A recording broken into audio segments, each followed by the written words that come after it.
Amigas y amigos, este episodio que vais a disfrutar cuenta con la colaboración de Airbnb.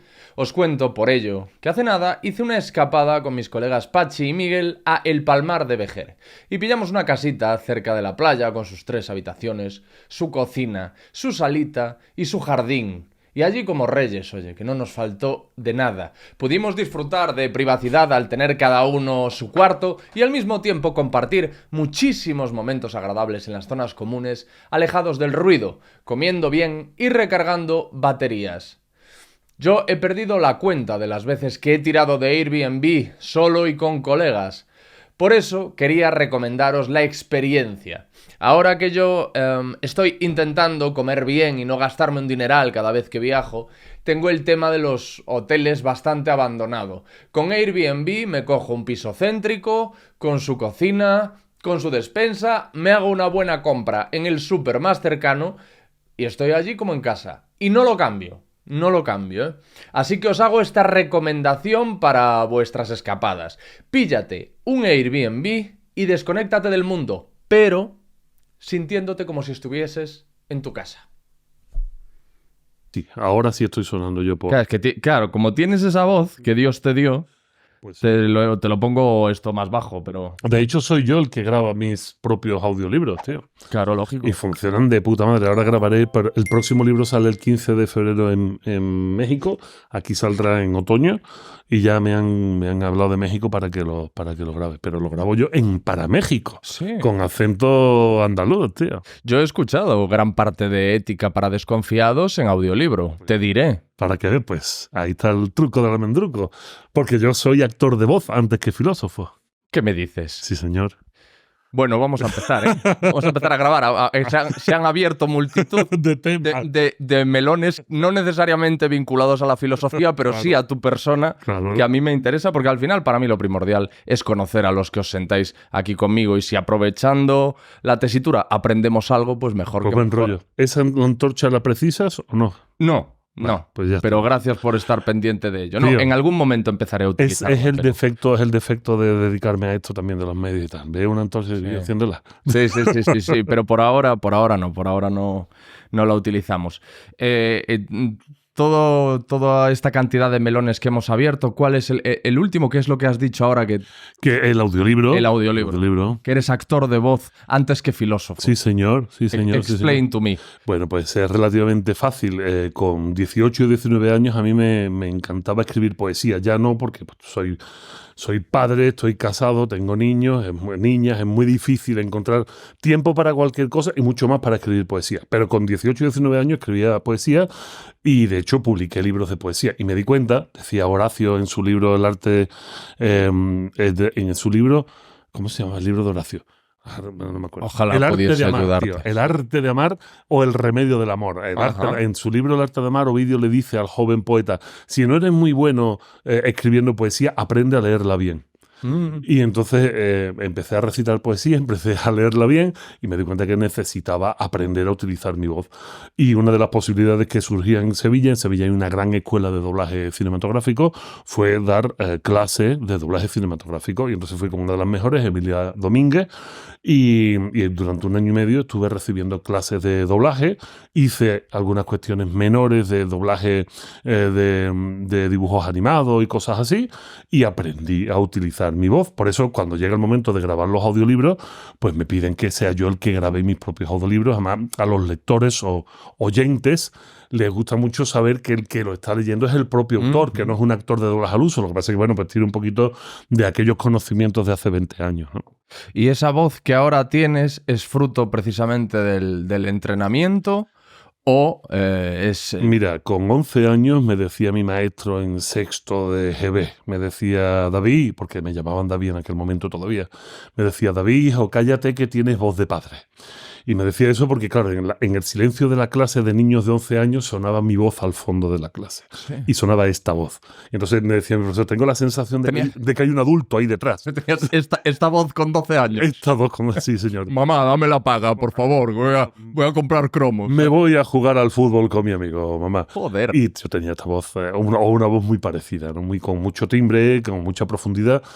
Y bueno, pues utilicé la voz lo mejor que pude. De hecho, yo empecé a hacer radio con 19 años, ¿no? Sí, igual que hacía doblaje cinematográfico, me metí en el mundo de la radio, empecé a hacer radio y ya después, cuando me dediqué ya profesionalmente a la filosofía y la divulgación, pues la herramienta me vino muy bien haberla tenido ya entrenada y ya preparada. Eso es, como profesor también, es algo que te viene estupendamente. Claro, fundamental. Si tienes que estar muchas horas hablando, el ser capaz de proyectar o respirar con el diafragma te evita después problemas de garganta. Eso es muy raro, muy, muy raro, a pesar de tener en México maratones de 4 conferencias seguidas, 4 conferencias de 1 hora, de 1 hora y media. Es muy raro que yo me quede afónico. No suelo. Si me quedo afónico, si me quedo sin voz, es por una cuestión bacteriana o vírica, pero no por un mal uso de la voz o porque haya ido a un concierto de heavy metal y me lo haya pasado demasiado bien, ¿no? Que también puede pasar. Justo 1 hora antes de saludarte, 1 hora, media hora, no sé cuánto, pero justo, prácticamente antes de saludarte. Me salió un vídeo en una red social, creo que en Instagram, de un cantante heavy, pero heavy, o sea, rock duro, tipo Slipknot. O sea, los que sepan del tema me dirán qué género en concreto es, pero cantante de estos que se deja la voz. Y salía diciendo en el vídeo, esta es mi voz antes de salir a dar un concierto. Se veían las imágenes. Y luego salía diciendo, esta es mi voz después de dar un concierto. La misma voz. Y entonces aparecía una señora y él decía, ella es Pepita Pérez, mi profesora de voz. Y a ella le debo que ahora estéis escuchando. Y es una señora muy mayor. Es una señora muy mayor. Es una señora mayor. Que es la madre, no conozco el nombre de esta señora, lo conozco por referencias de revistas, pero es la madre técnica de todos los cantantes de grindcore, de death metal, de black metal, de industrial, que es experta en sonido gutural. El sonido gutural es una forma de cantar que se hace con algo que se llaman, algo así, no soy experto, son como las falsas cuerdas vocales y buscando cavidades de la garganta, no con un gran sonido. El truco de estos cantantes que hacen unos ruidos guturales muy profundos, pero en verdad el micro tiene mucha ganancia. Ellos no están gritando. Hacen ese tipo de ruidos muy, muy profundos y sin embargo no se hacen daño a la garganta como yo acabo de hacerlo ahora. Hombre, si lo hago un rato más, yo me voy a hacer daño, que no soy experto, ¿no? Pero ese tipo de sonido gutural, y es una señora encantadora que puede ser tu vecina del quinto a la que le pides huevos cuando te has quedado sin huevos y resulta que esta señora cuando abre la boca y hace guturales te quedas muerto. ¿Pero cómo sabes de quién hablo? ¿Es famosa esta mujer? Sí. En el mundo del metal, y yo soy un gran aficionado al mundo del metal, es muy famosa. Es la gran profesora que ha enseñado a todo el mundo que ha recibido clase. Hay otros cantantes que no recibieron clase y se quedaron sin voz, no te quepa duda. Pero me parecía magia el vídeo. Me he quedado prendado viéndolo. Ya ves que había un tema que me daba igual. Me salió ahí en el muro y me quedé viéndolo. Pero ¿sabes qué sucede? Lo que pasa es que hay un gran desconocimiento de este género musical, del heavy metal o del rock duro, como lo quieras llamarte. Son 20.000 familias. Y hay tanto desconocimiento que el desconocimiento lo suples con el tópico. Y el tópico es que pegan gritos, que es una música desaforada, que etcétera. En verdad, muchos de esta gente, como puede ser el cantante de Iron Maiden, son cantantes que han recibido una formación musical bestial y además que tienen una forma física fuera de serie. Es un señor de más de 60 años que se pega 2 horas corriendo en un escenario, o sea, ya a la media hora estaría echando el hígado en una esquina.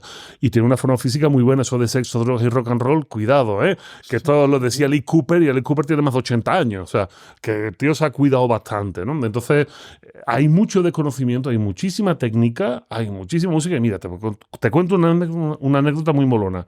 Resulta que uno de los mejores cantantes de ópera del mundo, amigote, se llama Carlos Álvarez, es el mejor barítono, no dicho por mí, sino por los especialistas, el mejor barítono verdiano del mundo, o sea, el mejor intérprete de Verdi del mundo.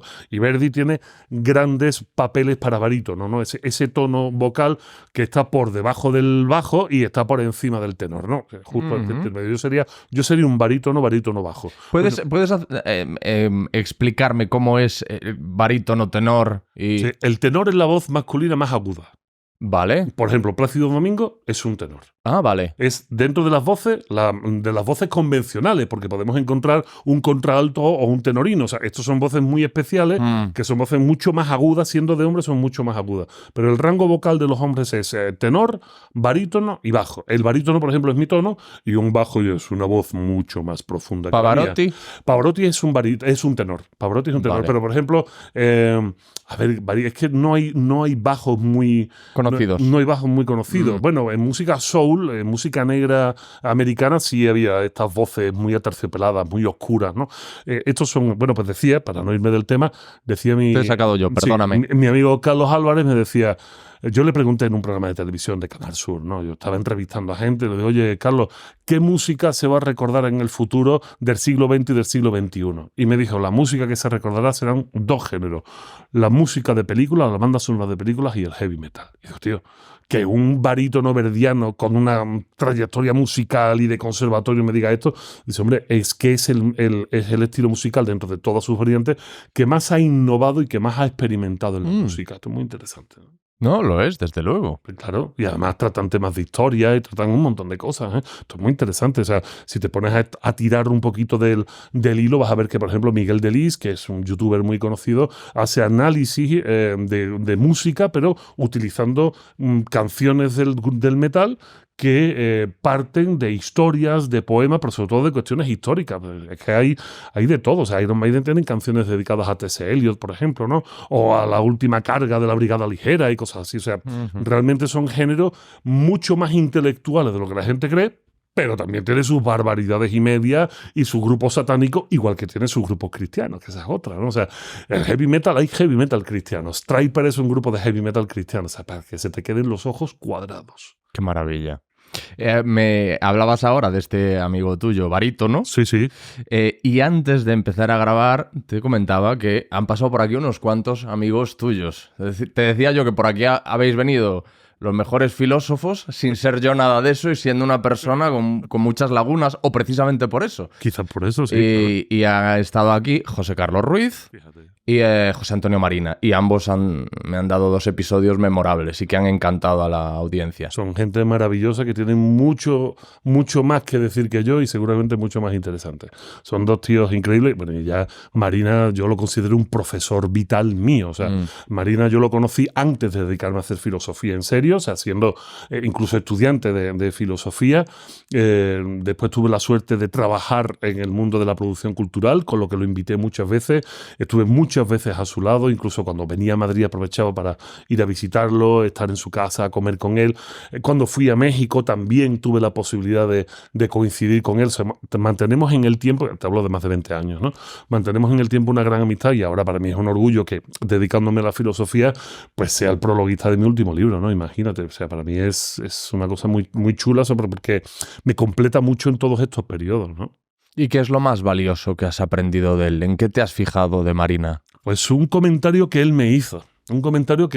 Y fíjate que, y no me lo hizo a mí por mí, o sea, lo hizo por la situación en la que estábamos.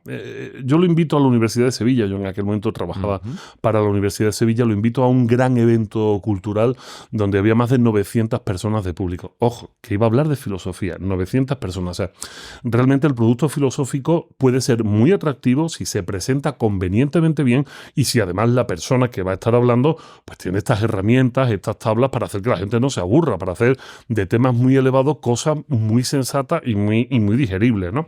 Y entonces estábamos justo en las patas del escenario, detrás de los telones del escenario. Era en la Escuela de Ingenieros de Sevilla, y estando ambos allí preparando, él iba a salir, yo lo iba a presentar, llega un momento que me mira José Antonio y me dice, nos parecemos un poco, Visco. Yo decía, ya en aquel momento... ¿Qué halago? Claro, imagínate, yo tenía el pelo largo, pendiente, 20 y pocos años, este señor tuvo que nacer calvo, ¿sabes? Una calva perfecta, ¿sabes? Su calva, sus más de 60 Pero es muy años. elegante, ¿eh? Muy elegante. Y tiene guapo, una presencia... Y guapo. Su chaqueta de tweed, su jersey rojo, o sea, un profesor universitario. Muy profesor british. Sí, totalmente. Además, él tiene mucha formación por aquellas tierras, ¿no? Y entonces hay un momento en el que yo lo miro diciendo, pero ¿en qué nos parecemos tú y yo? Mírate tú, mírame a mí. Me dice, nos parecemos en que a los dos nos gusta el show, en que a los dos nos gusta el espectáculo. Y dije, joder, tiene toda la razón. O sea, y eso me hizo entender que puedes ser filósofo, que puedes dedicarte a estudiar, a escribir, a razonar, a pensar, a entrar en contradicción contigo mismo constante. Y esto no está reñido con una forma de espectáculo. Hacer de la filosofía una forma de espectáculo. No le quita mérito. O sea, realmente tenemos la idea de que la filosofía o las cosas importantes tienen que ser serias. No estoy de acuerdo, pero para nada. No estoy de acuerdo yo, ni Aristóteles está de acuerdo, ni Platón, ¿no? Que ambos decían que los conocimientos que se adquieren con diversión son conocimientos que permanecen. Bueno, pues gente como Marina me enseñó eso, ¿no? Y lo he aplicado muchísimo. Ese sentirte un poco diva, un poco estrella en el escenario, un poco rockstar, que dicen en México, es importante porque contagias a la gente. Y la gente entra en esa dinámica y puede pasar una hora entera hablando de ética y la gente se lo pasa fantásticamente bien y sale con un aprendizaje. Pero eso es cosa tuya, ¿no? Sí, confirma esto que cuentas, el éxito y la repercusión mediática que tiene en Argentina Darío Steinschreiber, que estuvo aquí quizá hace 2 semanas. Hablábamos de filósofos, hace nada estuvo Darío aquí. Y lo mismo, allí es un auténtico fenómeno. Es que Darío también es un actor. Es que lo que la gente tiene que saber es que Darío es actor y tiene formación actoral. O sea, es que no es solo el hecho de que lo que digas, lo digas muy bien afianzado con un gran conocimiento. Eso es partimos de que esa es la base. Ahora, lo siguiente es la presentación. O sea, si tú vas a un restaurante de 18 tenedores y por muy bonita que sea la presentación, lo que te dan de comer es una porquería, pues te vas muy mal. O sea, la materia prima tiene que ser de calidad. En el caso de Darío es así. Es una materia prima de calidad, bien hecho. Uno de sus libros, creo recordar que es Filosofía en 11 frases, de editorial Ariel, Argentina, ha vendido 300.000 ejemplares. 300.000, un libro de filosofía. Eso son palabras mayores, Pero es que Darío es un gran actor. Entonces Darío sube al escenario, seduce a la gente, ha conseguido desde sus programas de televisión y sus programas de YouTube darle ese giro actoral a la filosofía, hacer no solo de un buen profesor, sino hacer de Merlí. Que esto es muy interesante. Merlí no engancha solo por lo que dice, sino por cómo lo dice, por cómo es ese personaje. Y Darío lo ha conseguido, ¿no? Todo mi éxito, ojalá su libro sobre el amor, ese amor imposible que estamos viendo ahora, pues tenga el éxito que se merece en estas tierras, porque es cierto que en Argentina funciona muy bien. Hay otras partes de Latinoamérica donde, bueno, pues cuesta más, pero es que es normal, ¿sabes? La filosofía es difícil de encontrar la buena percha para venderla, y ahí no solo está el personaje, hablando de libros, se necesita también la buena editorial y la buena publicidad, ¿no? Esto es como, no podía evitar acordarme es muy común que piense en él, sobre todo cuando grabo, de Jesús Quintero. Jesús Quintero era un magnífico entrevistador, pero un actor sobresaliente, ¿no? Y toda aquella puesta en escena, no solo eran las preguntas, sino cómo las hacía. Esa música de fondo, ese escenario, esas miradas. Y sus silencios. Y además el tío sabía muy bien lo que hacía. Era, como tú dices, era un gran actor, era un gran manipulador de la situación. Cuando no era capaz de sacar jugo al personaje, yo lo conocí, tuve la suerte de conocerlo y estar con él un par de veces. Era capaz de callarse el tiempo necesario, sabiendo que en edición después se podía hacer magia también. Claro. No hay ninguna entrevista de Quintero en directo, o sea, todas están editadas. Y forzar la situación hasta que el otro, pues, o la otra se quitaba el calzón, ¿no? Pero es que es necesario, o sea, es que hay que vender muy bien la situación. ¿Queremos hacer algo serio? Sí. ¿Queremos vender un buen producto? No me cabe la menor duda. Hay otros que venden un muy mal producto sabiendo que es muy malo y tienen la misma parafernalia o incluso mejor parafernalia porque necesitas compensar la cutredad que estás vendiendo. Entonces necesitas mucha parafernalia, ¿no? Ya sé que me vas a preguntar de eso ahora mismo. Pero sí es cierto que si queremos estar a la altura y competir en la sociedad del espectáculo donde vivimos, tenemos que aprender las reglas del espectáculo. Sí, después también lo que pasa con Darío, como con muchos comunicadores y personalidades argentinas a las que he tratado en este podcast, es que corroboran mucho el estereotipo del argentino locuaz, con una oratoria embaucadora. Pues yo he hablado con Alejandro Dolina, con el propio Darío, con Mariano Sigman, Andrés Oppenheimer estuvo hace nada aquí y hablan todos ¿cómo se dice? Te mecen con su oratoria. Mira, es la oratoria y es el acento. Es lógico que la musicalidad argentina a nuestros oídos suena música celestial, pero te voy a dar un par de pinceladas dentro de unos días. Tengo que ir a un pueblito de Sevilla donde se hacen unas jornadas sobre el habla andaluza, sobre las hablas andaluzas, que no es solo una, son las hablas andaluzas, ¿no? La sorpresa que yo me llevo como sevillano que nunca ha ocultado su acento sevillano, cuando voy a México, cuando empiezo a trabajar allí, es que la misma magia que produce el acento argentino o uruguayo cuando viene a España, una magia muy similar es la que produce el acento andaluz cuando llega a México o a Latinoamérica, en otros espacios latinoamericanos, ¿no?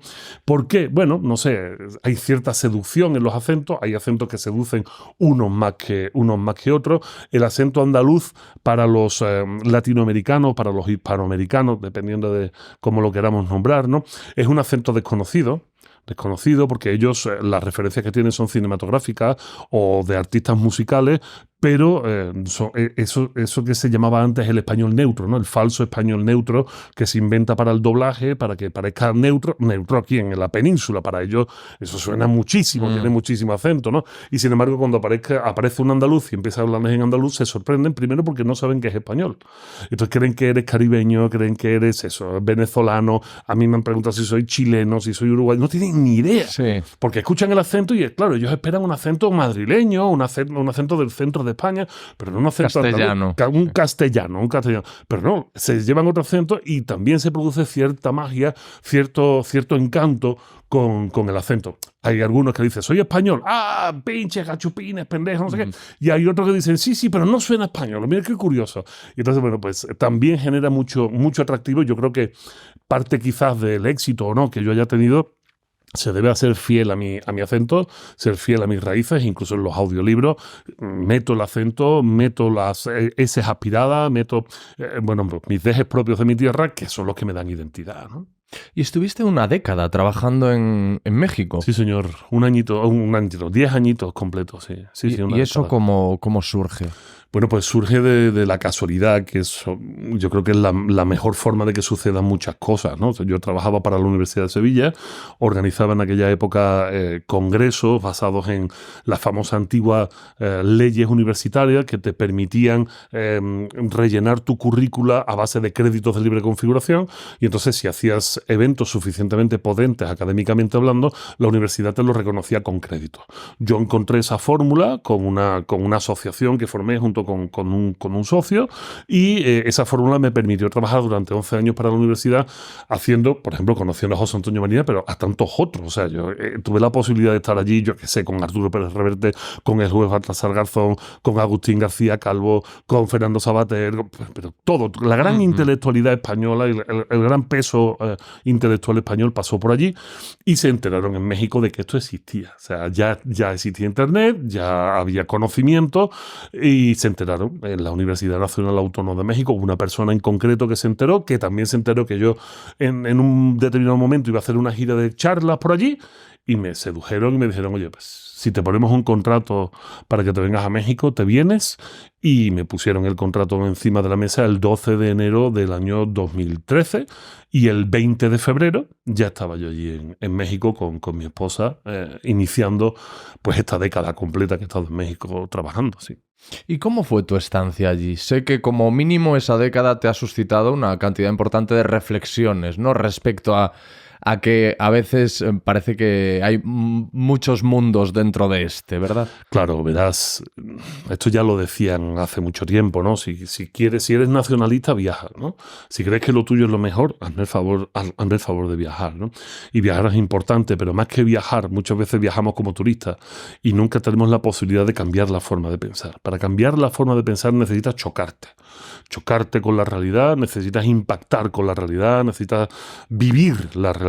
Y eso no te lo da un viaje, eso te lo da la vida, eso te lo da estar mucho tiempo. Y por supuesto que no solo descubres que hay otras formas de vida, que ya lo intuyes y ya lo tienes claro fuera de tu marco de referencia, sino que las posibilidades son infinitas, y a pesar de lo jodidas o maravillosas que puedan ser, los problemas suelen ser siempre los mismos. Aparte de los económicos, que hay gente que no lo sufre, muy poca, pero la mayor parte de los problemas son siempre los mismos, a pesar de que los contextos son diferentes, ¿no? Lo que cambia también es el cómo se afrontan estos problemas, cómo se afronta el el poder vivir día a día, cómo se afronta la incertidumbre sobre el futuro, cómo se afronta el amor, cómo se afronta la muerte, cómo se afronta la despedida, la amistad. Es muy diferente. Y esto yo creo que no hay nada más excitante para un filósofo que eso, ¿no? Si yo ahora, mis niñas tienen 4 años y me emociono porque empiezo a descubrir la lógica del pensamiento formal en ellas, ¿no? Y le pongo pequeños retos lógicos a ver qué dicen y cómo dicen, pues imagínate el encontrarme un país de 125 millones y que además tener la oportunidad, que esas otras, podría haber estado encerrado 10 años en una oficina, ¿no? Que me brindaran la oportunidad de hablar con ellos, de hablar con la gente de la universidad, con los alumnos, moverme por todo el país. Yo tengo el orgullo de decir que yo conozco México entero. Hay muy pocos estados de México que no conozca. He impartido 1000 conferencias en 10 años. O sea, 1000. O sea, una auténtica... Literalmente 1000. 1000. Algo más de 1000. Algo más de 1000. Sí. Ahora algo más de 1000. Sí, muchísima. Una barbaridad, pero porque es que en la UNAM hay 350.000 alumnos. Claro. O sea, es que la UNAM te obliga a, cuando dice ciclo de conferencias, mira, y que tienes que echarte 100. Y eso es un año, otro año, y después 100 durante un periodo. Bienvenidos los alumnos de nuevo ingreso. Eso eran 70 o 75 conferencias en un mes y medio. Pero es que después seguía la actividad y después te llevaban del resto del país porque la UNAM es un gran reflector, una gran luz para todo el resto de universidades y todo el resto de intelectualidades, conocimientos, academia, docencia del resto del país y de parte de Latinoamérica. Es que la UNAM es muy potente, ¿eh? Y eso no nos damos cuenta aquí. Pero es como tú imagínate que eres jugador de fútbol del Vallecas y de repente el Liverpool te dice, oye, ¿te vienes a trabajar? Pues te vas corriendo. Oye, yo trabajado para la Universidad de Sevilla, una grandísima universidad con más de 500 años de antigüedad, pero es que a mí me invita a irme a la UNAM. La UNAM está rankeada dentro de los rankings internacionales como la universidad en español más importante del mundo. Es que muchos de mis profesores habían estudiado allí o estudiaban contextos de allí. Yo estudié contextos de allí. O sea, aquello es un foco de conocimiento brutal y está en México. No está en España, o sea, y está en México. Esto da para mucha reflexión. Sí, y además, ojo, una universidad que también tiene casi 500 años desde su fundación. Una universidad que además se rige por la fundación o por el esquema de la Universidad de Salamanca. O sea, es un producto copiado y mejorado en muchas cosas, ¿no? Entonces, claro que me fui para allá y esto me abrió los ojos, bueno, pues me permitió escribir y hacer filosofía, ¿no? Sí, algunas de las reflexiones que te he escuchado hacer al respecto de tu estancia allí tienen que ver también con las sensibilidades que tenemos aquí. Como que ciertas sensibilidades que hay ahora mismo en España son un privilegio. Correcto. Que no se pueden permitir en un país como México. Pues es absolutamente cierto, es que te lo aterrizo, te lo pongo encima de la mesa fácil. O sea, yo tengo mis 2 niñas, vuelvo a lo concreto. A mí me gusta en la filosofía ir siempre a lo concreto para que la gente pueda entender el pensamiento desde lo concreto, desde un ejemplo palpable. Yo tengo 2 niñas de 4 años y las saco todos los días que puedo al parque. Las saco siempre al parque. Y además estoy deseando que cumplan 6 años para que puedan ir solas al colegio, con 6 años, porque vivo en Utrera ahora mismo en Sevilla, un sitio maravilloso, privilegiado, y desde la puerta de mi casa a la puerta del colegio no hay ni 120 metros. Y además solo hay una calle que corta y que, bueno, pues estamos haciendo todo el ejercicio pedagógico para que sepan pararse, darle al botón del semáforo, esperar a que se pongan verde y cruce. Yo cuando le digo esto a los padres, todos se llevan las manos a la cabeza. ¿Pero cómo vas a dejar que niñas de 6 años vayan solas al colegio? Digo, bueno, primero, que ese es mi deseo. Ya veremos dentro de 2 años cómo está la cosa. Pero no creo que cambie mucho. Pero segundo, ¿pero tú en qué mundo vives? ¿En qué mundo vives aquí para cuestionarte de que eso es peligroso?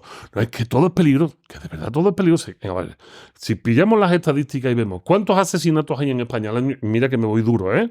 Ya me voy directamente a asesinato. Sí. Yo no me ando ahora con tonterías. Asesinato. Y vemos, resulta que hace 1 año, 2 años, la estadística es que no había más de 300 asesinatos al año. Y alguien puede decir, ¿cómo que nada más que 300? ¿No? Cuidado. Si dijeses 100, te dirían lo mismo. ¿Cómo que nada más que 100? ¿Cómo que nada más que 100? 100 asesinatos. Eso es una barbaridad. Claro. Y yo te digo, sí, la muerte, el asesinato de una sola persona es una barbaridad. Pero vamos a cifras grandes, vamos a realidades imperantes.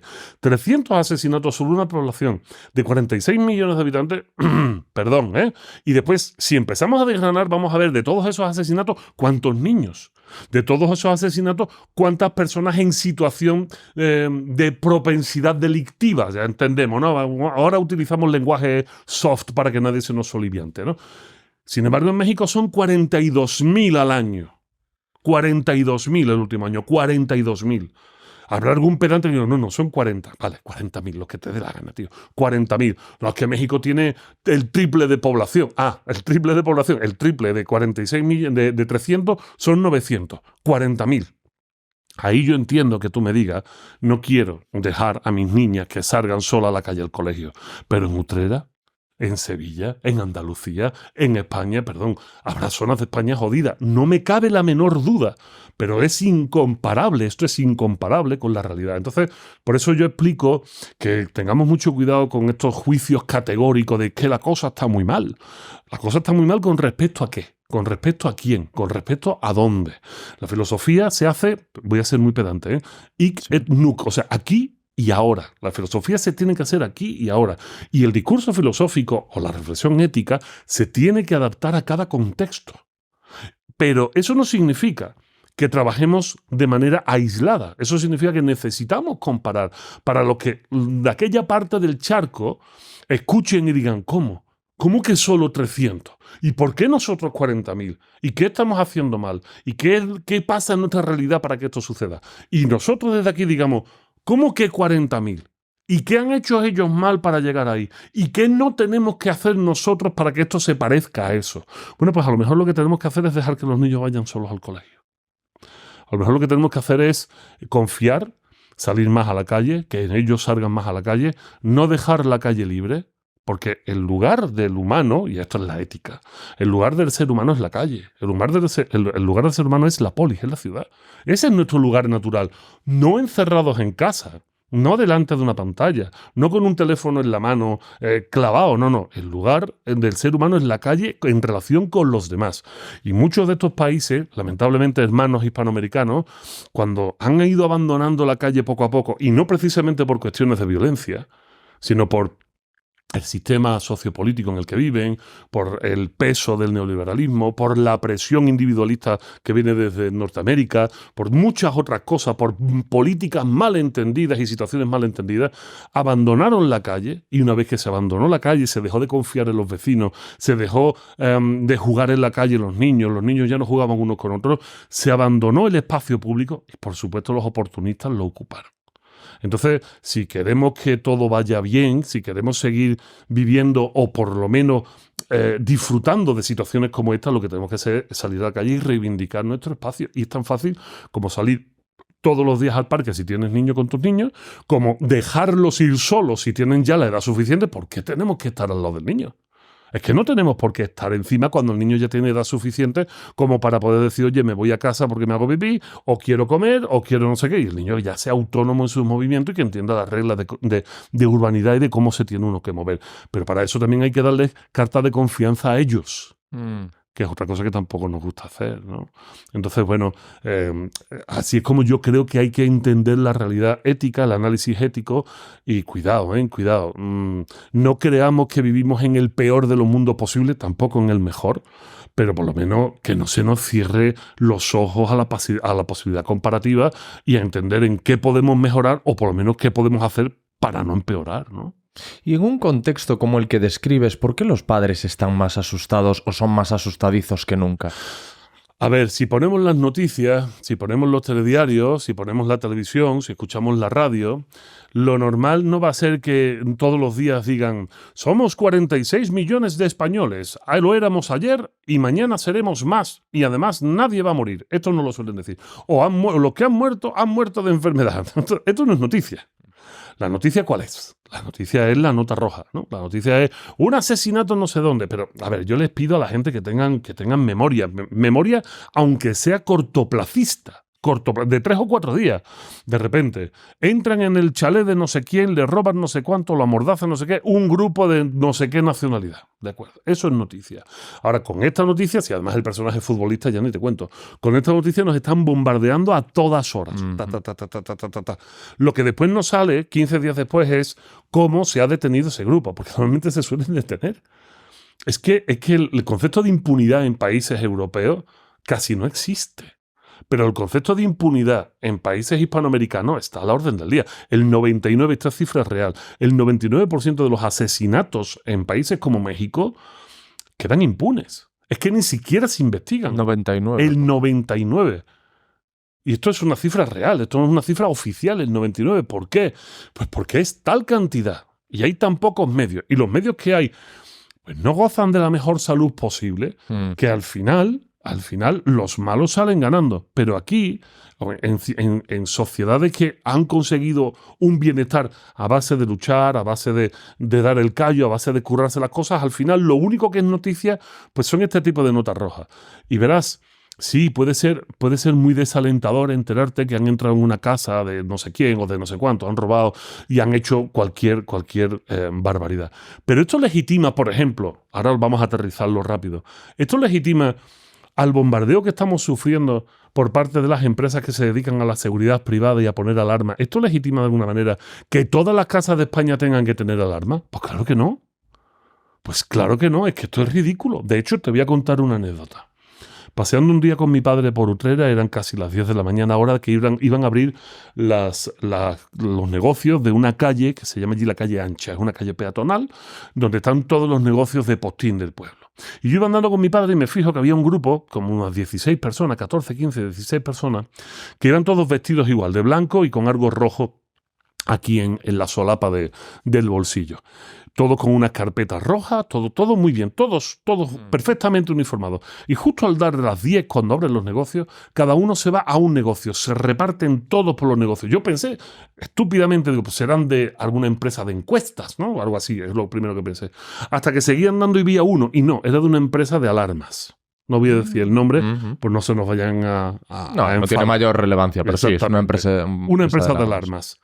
O sea, habían buscado a 15, 16 personas, una por cada negocio de la calle, se habían puesto todos de acuerdo para entrar todos en los negocios, porque la venta, y esto te lo digo como alguien que sabe un poco del tema de esto de la ética de la comunicación y de cómo funciona la publicidad y cómo nos manipulan, la venta no se hacía en ese momento. La venta se hace a posteriori. Te explico por qué. Ahí en cada negocio entra un vendedor de alarma. Y entonces lo primero que le va a decir este vendedor a la persona es: vengo a darle la solución a sus problemas de seguridad. Porque como está la cosa... ¿Qué cosa? ¿Es que acaso han entrado en todos los negocios a robar? No han entrado en todos los negocios a robar. Pero ya empezamos así. Empezamos asegurando algo. Empezamos asegurando... Esto es una falacia argumentativa. Empezamos asegurando algo. Como está la cosa... Bueno, y todo el mundo está igual. Y empezamos a hacer una aseveración ad populum, o sea, porque como todo el mundo piensa, como todo el mundo sabe, como todo el mundo sabe es muy peligroso, ¿eh? Y entonces el vendedor, el dueño de la tienda dice, bueno, quién sabrá, no sé qué, y empiezan a soltarle datos y no sé qué, y esto es muy barato, y esto va a funcionar muy bien. Hombre, ojalá todo el mundo tuviera una de estas, porque si todo el mundo, esto se genera una red, te venden una milonga de puta madre. El vendedor se va a ir. Pero después el dueño de la tienda, que no le ha comprado el producto en ese momento, se queda con todos los papeles y el número de teléfono. ¿Y qué es lo que va a hacer este vendedor? Más tarde o más temprano hablará con el vecino de tienda de al lado. Y ahí viene la venta. En cuanto hable con el vecino de la tienda de al lado, el vecino dirá: oye, ¿y te has enterado que están robando los negocios? Sí, vinieron. ¿A ti también vinieron? Sí, a mí, ¿qué día? No me digas. ¿Y esto cómo fue? Y de repente lo que cunde es el pánico general, porque algo está pasando, y está pasando porque han venido todos a ofrecernos esto para avisarnos de que algo... Esto no es verdad, hombre. Esto no es verdad. Esto se llama la teoría del pánico. Esto es meter miedo. Y están metiendo miedo. Y meten miedo las madres viendo la tele, y meten miedo los padres viendo la tele, nos meten miedo de todo. Nos van a decir que se va a romper España. ¿Cuántas veces no se va a romper España? Desde que soy chico, España a cada llegada de un nuevo partido político al gobierno se rompe España. España se rompe 500.000 veces. Todo es pánico, todo es miedo. Porque resulta, y esto sí me voy a poner muy filosófico, Alex, perdóname. Sí, claro. Resulta que estamos perdiendo, y José Carlos Ruiz aquí estaría muy de acuerdo conmigo, estamos perdiendo de manera muy rápida la capacidad de pensar críticamente. ¿Qué es pensar críticamente? Palabras de José Carlos. Pensar críticamente no es solo interpretar el mundo desde tu pensamiento y desde tu contexto, sino poner en juego eso con cómo interpretan el mundo los demás y su contexto. Esto lo hemos perdido. Lo hemos perdido porque somos muy individualistas, muy cerrados sobre nosotros mismos. Y cuando nos encontramos con otro, lo que esperamos es que lo que yo siento, lo que yo creo, sea común al otro. Porque entonces los dos nos reforzamos en la creencia. acuerdo? Esto es muy propio, o sea, esto es, con este vecino no voy a hablar de política porque como va vestido no vota al mismo que yo. Pero a este sí, porque lleva al niño al mismo colegio que yo. Entonces voy a hablar con él.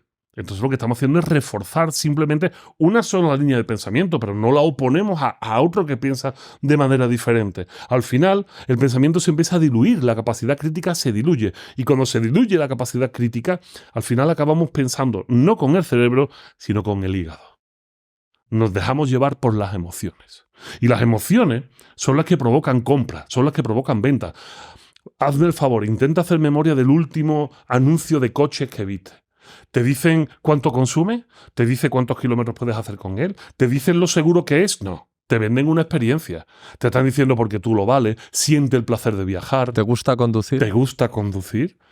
Porque no pueden aludirte al pensamiento crítico porque ya no nos funciona, porque lo hemos atrofiado. Nos llegan desde la emoción, nos seducen desde la emoción.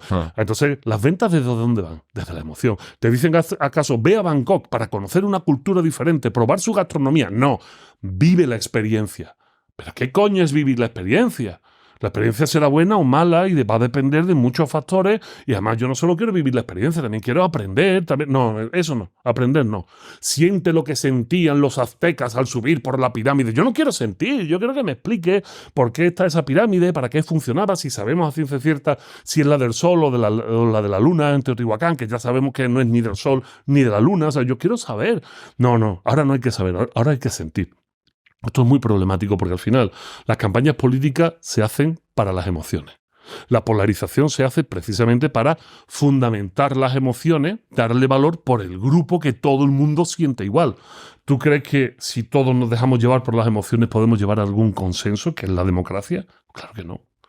Claro que no vamos a llegar a ningún consenso. Porque en cuanto el otro empiece a hablar cosas que no estemos de acuerdo con él y no estamos de acuerdo desde el hígado, ya no se convierte en un ciudadano, es mi enemigo. Porque él no siente como yo. Cuidado con los sentimientos. Decía Schopenhauer con respecto a los sentimientos patrios. Dice Schopenhauer, el patriota es aquel imbécil execrable, tal cual, ¿eh? Con todas sus letras. Sí, le pega a Schopenhauer. Pega Schopenhauer, es un tío que le pega esto. El patriota es aquel imbécil execrable que no teniendo motivos para enorgullecerse de sí, se enorgullece del país en el que ha nacido por azar. Por azar, cuidado, ¿eh? Porque nadie ha elegido dónde nace. Qué tontería. Ni ha hecho méritos para ser de donde es. Ni ha hecho mérito para ser de donde es. Y ahora no, es que yo soy de no sé dónde porque esto es lo mejor del mundo. A mí lo que más me gusta de eso es que luego no soportas a tu vecino.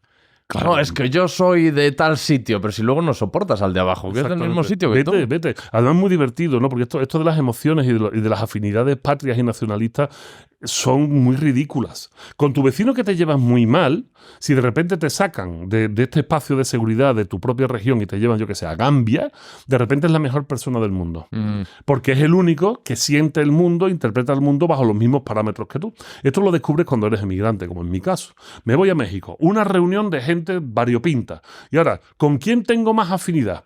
Yo como español, pues tengo más afinidad con los mexicanos, no me cabe duda. Y si de repente entra un español por allí, si entra un galego, si entra un madrileño, si entra un catalán, si entra un canario, un mallorquí, pues me voy con él. Me voy con él, me acerco a él. Pero si mientras hablo con el mallorquí entra un gaditano, ostras, que me voy con el de Cádiz. Pero si en vez del de Cádiz entra un sevillano, pues me voy con el sevillano. Y si además de Utrera, no, pues ya me voy con él. O sea, esto es muy ridículo, esto es estúpido. O sea, esto es totalmente estúpido porque nos impide la posibilidad de ejercitar el pensamiento crítico, que es darnos la oportunidad de saber cómo interpreta el mundo esa persona. Gracias al pensamiento crítico, palabras como respeto tienen sentido. No tolerancia, que es diferente, ¿eh? Respeto. Y es diferente porque tolerancia es una palabra muy mal empleada. Y empleada muy a la ligera. Tolerancia viene del latín tolere. Y tolere significa permitir. O sea, es cuando llegas a una frontera que pone tul. Ese es el mismo origen etimológico. Significa que yo te tolero a ti. Claro, eso es soportar. Exacto. Es que es soportar. Y la gente lo utiliza como... como el paradigma de la solución de los problemas sociales. No, es verdad. El paradigma de la solución de los problemas sociales es el respeto. Vamos a respetarnos. O sea, voy a darle carta de igualdad a esta persona. Aunque piense diferente, aunque opine diferente, aunque actúe diferente, por lo menos somos iguales. ¿En qué? Diría José Antonio Marina, que ha estado en mi sitio. Por lo menos somos iguales en dignidad. aunque me caiga como un tiro, por lo menos somos iguales en dignidad. O sea, encontramos una posibilidad de mínimos para empezar a fabricar algo juntos, ¿no? Esto que cuentas me interpela mucho y me toca especialmente. Hace una semana, casi exacta, una semana y 1 o 2 días, publiqué el episodio con Federico Jiménez Los Santos. Ajá. Y hubo un aluvión de cariño y de personas diciendo: estoy en las antípodas ideológicas de esta persona, pero voy a escuchar la charla y voy a ver qué conclusiones extraigo. Y a mí eso, vamos, se me escapa una lagrimilla cada vez que lo leo y pienso qué orgulloso estoy de mi audiencia. Pero luego también ha habido un sector que, o sea, no sé cómo explicarte la percepción que ellos tienen del hecho de que yo le haya permitido, claro, entre comillas, sentarse a Federico Jiménez Los Santos aquí a charlar conmigo. Y estoy incapacitado, yo literalmente incapacitado para entender cómo alguien puede percibir como algo negativo o que se debe evitar el poder escuchar a alguien que seguramente pues opine diferente a ti o que tú consideres un antihéroe o incluso un villano. Entonces, ¿qué quieres? ¿Qué es lo que quieres? Siempre escuchar a la gente de tu cuerda. Siempre escuchar... Porque, o sea, es que la corrección política, al momento en el que estamos, atenta frontalmente contra el espíritu crítico del que tú hablas. Claro, contra la posibilidad de conocer algo diferente. ¿Ya estarás de acuerdo o no con él? Es lo que digo siempre, puede que esa conversación te lleve a reafirmarte, claro, o incluso tu oposición sea todavía más virulenta. Claro. Pero eso es bueno. Pero es muy bueno. Porque es esa sensación o esa conclusión es hija de la reflexión. Totalmente. Y mira, y no quiero decir nada, por como has citado a Federico, lo que voy a decir ahora no quiero que vaya ligado a su persona, ¿eh? Uh-huh. Pero en comunicación, una de las cosas que debemos de aprender, y desde la ética de la comunicación, es que debemos de dar la oportunidad de conocernos, y conocernos a nosotros es conocer a los demás y permitir a los que nos están viendo que lo conozcan también. También hay que conocer al malo, y hay que conocer al malo porque tenemos que ser capaces de reconocer lo malo. Esto es muy importante.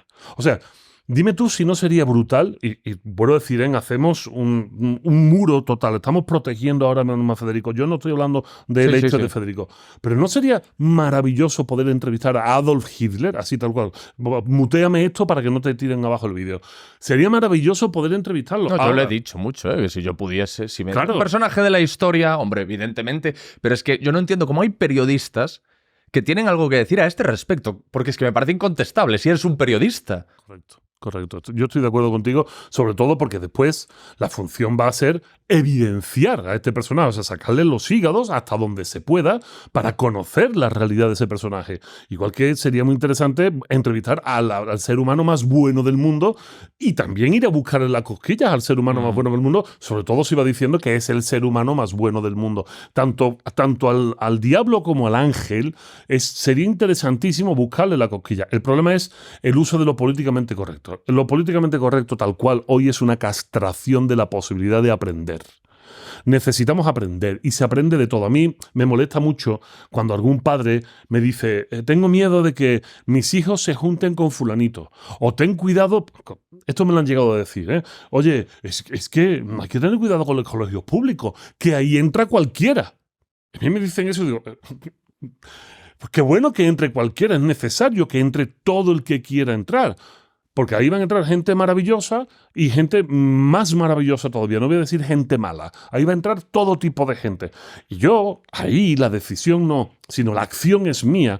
Yo tendré que educar a mis hijos con las herramientas suficientes del pensamiento crítico, de la potencia intelectual, para que sea él después conociendo a los demás de quién quiere ser amigo y de quién no. Pero oye, es que yo tuve amigos que para mis padres eran muy chungos, ¿eh? Pero muy chungo. Y sin embargo, mis padres, voy a romper una lanza por mis padres, ¿no? Mis padres jamás me prohibieron ninguna amistad. Ninguna. Y sabían que había algunos que, cuidadito. Y que hoy en día tenían razón, ¿eh? Hoy en día, pues han acabado muy mal si es que ya no están vivos. Y sin embargo, eso, a un adolescente que tiene herramientas y si no las tiene, las puede fabricar, eso le permite comparar. Es que aprendemos por comparación. Y es que aprendemos de manera dialéctica. La dialéctica es lo que estamos haciendo tú y yo aquí ahora mismo. Tú y yo estamos hablando, enfrentando oposición, en algunas cosas, en otras no, pero la razón nos está atravesando a los dos. Es necesario conocer todo el abanico de gentes, para conociendo ese abanico de gente saber con qué te quedas, qué eliges, y a lo mejor la puedes cagar. Pues claro que la puedes cagar, pues que se va, la vida es eso. No protejamos de la posibilidad del error, porque entonces sí te aseguro que vamos a cometer errores mucho más graves. Entonces se lo explico a los padres. Si nuestros hijos, se lo digo a los padres de bachillerato, ¿no? Si nuestros hijos tienen que cometer un error en su vida, que sea por favor ahora. Ahora. Si tienen, ya que sé, si tienen que fumar, si tienen que tener una mala experiencia sexual, una mala experiencia emotiva, si, lo que sea, unos malos amigos, unas malas juntas, que sea ahora. ¿Por qué ahora? Porque ahora es enmendable. Porque ahora es corregible, porque ahora están en un ambiente de seguridad con sus compañeros de clase, con los profesores, todavía bajo el auspicio de papá y mamá en casa. Pero sí, te dirán que son más plásticos, más maleables ahora, ¿no? Claro, pero qué bueno, porque en parte tienen razón. Pero, ¿qué queremos hacer? ¿Moldearlos a nuestra imagen y semejanza? Esto es un error enorme, porque moldear a un hijo a tu imagen y semejanza lo estás inhibiendo de todo aquello que te moldeó a ti tal como eres. Porque tú dices, no, yo no quiero que él sufra lo que yo sufrí. No, yo no quiero que él pase por lo que yo pasé. Pero es que eso, con lo que sufriste y eso que pasaste, te hizo como eres. Y si estás contento ahora con cómo eres, privárselo a tu hijo no es enseñarle, porque no le estás permitiendo desarrollar y tener esas experiencias. Es que el dolor en la vida es necesario para aprender, ¿eh? Muy necesario. Y tenemos que golpearnos fuerte. Dicen los franceses, que son para eso muy sinvergüenza, cuando te das un golpe, cuando algo te duele, cuando te deja un amor, te dicen, sientes que estás vivo, ¿verdad? Esto es una frase muy francesa, muy ilustrada, con mucha luz. Claro que siento que estoy vivo y se necesita ese dolor y no tenemos que inhibirlo, no tenemos que impedirlo, tampoco potenciarlo, ¿eh? No vamos a tirar a nuestros hijos a los leones constantemente, pero hay que dejarlo y hay que mirar a otro lado. Mire, me enseñaron una cosa, te lo cuento súper rápido, sí, claro. muy dolorosa. Muy dolorosa. Yo tengo mellizas, como ya he contado varias veces, y nos pilla la pandemia en México. De tal manera que no teníamos ni ayuda en casa, ni abuelos, ni familiares, ni nada. Mi esposa y yo encerrados con 2 bebés. Y allí duramos mucho tiempo de confinamiento. La incertidumbre, ¿eh? O sea, sí, claro. Duro, complicado. Ya me lo imagino. Complicado. Y mucho tiempo de confinamiento. Mucho. Y digo mucho, casi 2 años, ¿eh? Mucho tiempo confinado. Y entonces aprendieron las niñas a andar en ese momento. Y claro, mi esposa habló con unas amigas que son puericultoras, que conocen bien este oficio de los niños pequeños, y nosotros pues éramos padres novatos sin saber. Y le preguntó a mi esposa, oye, ¿qué tenemos que hacer con las niñas? Están empezando a andar, se levantan y se caen. ¿Qué hacemos? ¿Vamos detrás de ellas? Y nos dijeron, no. Si quieres que aprendan rápido a andar, no vayas detrás de ellas. Deja que se caigan y que se golpeen. Joder, estábamos en casa y escuchamos pum, pum, pum, cabeza al suelo. Y de repente un silencio tenso porque sufre, porque te quieres levantar corriendo. Pero ¿sabes? Si te levantas corriendo y te ves asustado, el niño va a llorar. Entonces esperábamos el tiempo prudencial. ¿Llora o no llora? Si no llora, qué bueno. Pero si no llora y está muy callada, yeah, corre, que a lo mejor se está descoyuntado. Entonces es un momento terrible. Y sin embargo, en muy poco tiempo aprendieron a andar y dejaron de caerse, ¿no? Bueno, pues un poco va por ahí la cosa. Sí, bueno, se habla mucho ahora de los niños burbuja, pero el tema es que de lo que no se habla es de los adultos burbuja, que me imagino que los hijos burbuja vienen de los adultos burbuja. Y tiene que ver, y perdona que me lo lleve a mi terreno, pero tiene que ver con esto, lo que estábamos hablando también. El propio Federico, sorprendentemente, fíjate cómo son las cosas, en su entrevista me decía que entrevistar es blanquear, es legitimar, que no se puede hacer. Yo, en un momento dado, hablé con Laureano Ubiña, uno de los célebres narcotraficantes de los 80 en Galicia. Un punto de inflexión en la historia de este país, el narcotráfico en los 80. Total. Entonces, no se puede conocer la realidad, no se puede conocer toda la historia de lo que allí pasó si no se habla con él. A Federico esto ya es más estético y más artístico, pero a Federico le decía que Truman Capote no podría haber escrito A Sangre Fría de no haberse sentado. Federico decía, no, es que lo manipuló y tal. Da igual, pues lo manipuló, pero se tuvo que sentar con ellos para escribir eso. Correcto. Los perfiladores criminales no existirían. Bueno, el Mindhunter lo enseña muy bien. Se sentaron con ellos y empezaron a charlar con ellos como amigos. Que eso es otra cosa que a mí me desconcierta, que es que la gente, por alguna razón extraña, ajena a mí, porque jamás he vendido yo tal cosa, espera que yo sea una suerte de justiciero o de juez que falle en favor de ellos. Es decir, que si Federico dice algo que a ellos les molesta en los oídos, les resulta lija en sus oídos algodonosos, entonces yo ahí tengo que intervenir y golpear defender a tus amigos, a los que se consideran tus amigos, ¿no? Sus intereses. Es que fíjate al punto al que hemos llegado, que ahora la equidistancia en el periodista se considera una mácula. Sí. Cuando yo estudiaba periodismo, la equidistancia no era una virtud, era obligatoria. El periodista tenía que aspirar a la equidistancia y a la objetividad. Claro. Y ahora, si yo no intervengo y no le afeo, no le repruebo, que volvemos, bueno, el tema para mí que es la infantilización y que sé que tú piensas lo mismo. Si yo no le repruebo, eso es un problema. Alguien en Twitter escribía, y perdona por la chapa que te estoy dando, pero ahora ya me estoy desahogando yo. Alguien en Twitter publicó un tuit alabando esa charla, diciendo estoy en las antípodas ideológicas de Federico, pero el trabajo de Alex es impecable y estoy agradecido por tal. Y alguien le reprochaba que yo le había dejado hablar y no había interrumpido. Y entonces quien escribió el primer tuit le dijo, desconcertado, claro, pero eso para mí es el valor, en realidad es lo que aprecio de lo que ha hecho. Y entonces el agraviado le responde, pero es que si no le rebate, eso no es una entrevista ni es nada. Pero bueno. Es que no va por ahí. Mira, con respecto, te voy a poner el típico ejemplo del periodismo que tú conoces, igual que yo de bien, porque pues, yo también he pasado por las aulas de la Facultad de Comunicación, ¿no? Es cierto que el periodista tiene que ser objetivo, pero también esa objetividad implica cierta responsabilidad. Y no es la responsabilidad tal cual de la equidistancia. Hay que ser equidistante en tanto en cuanto tienes que tratar a todos por igual. Esa es la equidistancia. Voy a tratarlo como profesional a todos por igual. Voy a entrevistar al diablo y al ángel y las preguntas para ambos tienen que tener el mismo talante y el mismo respeto a la persona, ¿no? Sin embargo, la objetividad hay que entenderla de una manera muy interesante que tú estarás de acuerdo con ella. Si tienes el típico ejemplo, perdón que me repita, si tienes un señor que te dice que en la calle está lloviendo y tienes otro señor que te dice en la calle no está lloviendo, en ese caso la objetividad del periodista es asomarse a la calle. Oye, que no está lloviendo, que tú estás equivocado, no está lloviendo. Claro, eso es muy difícil, porque hoy en día entendemos que esa postura puede ser ideológica. Y ahí es donde desbarramos por completo. Claro que no tiene por qué. Que claro que es ideológica cuando un medio se pringa de esta manera. Y lo hemos visto, acabamos de pasar unas generales. Dime qué es lo que hemos visto en la prensa. Hemos visto ideología pura y dura. Nada más, no hemos visto objetividad. Porque nadie hace una comparativa, porque la objetividad debe de partir de la comparativa.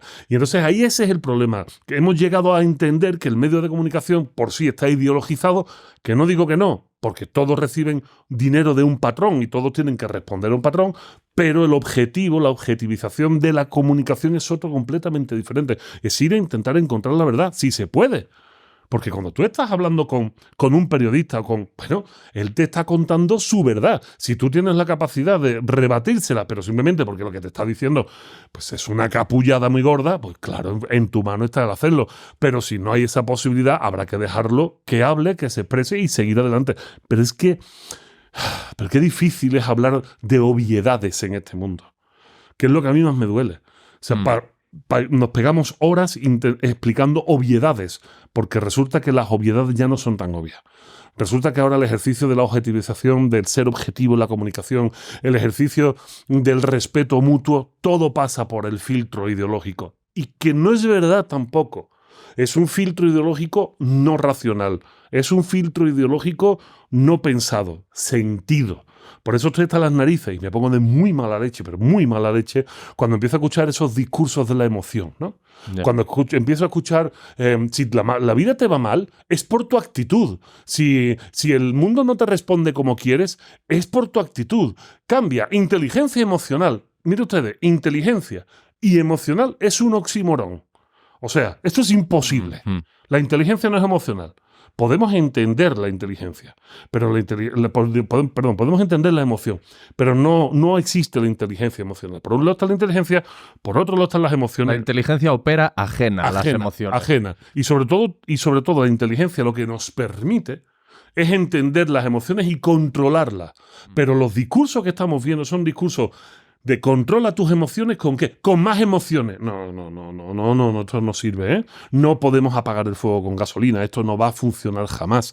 Y sin embargo, ahí es donde nos estamos moviendo, y el problema de la ideología ahora mismo, de los discursos ideológicos, es exactamente ese, que no es un discurso inteligente, que es un discurso puramente emocional y que solo se opera él a nivel emocional. Por eso el odio, por eso la lluvia de mierda en Twitter, en Internet, es pura bilis, es puro odio y se vuelca una y otra vez, y no es ideología ya, es una emoción desbordada, muy difícilmente controlable, porque además yo llego a la conclusión de que a la gente le mola. Es que las emociones son droga, tío. Que las emociones al final tienen una base bioquímica y esa base bioquímica nos pone. Una sociedad coprófila, ¿no? Totalmente. Hombre, explica que eso es come mierda, para que la gente lo sepa. Seguramente hay un oyente ahora mismo que está buscando en Google qué significa la coprofilia, ¿no? Los amigos de la mierda. No. Bueno, es una audiencia muy formada la de este podcast. Pero sí que es cierto, parece como que hay una adicción a la bilis. Y eso funciona también en los diarios online, que las noticias que se viralizan suelen ser cosas terribles y cuesta darle empuje y tracción a descubrimientos científicos maravillosos que se están publicando cada día respecto a enfermedades atroces. Yo que trabajo en la tele y que he trabajado mucho en la tele, y habrá muchos que me vean ahora y dirán, este es el que estaba en el programa sentado, no sé qué.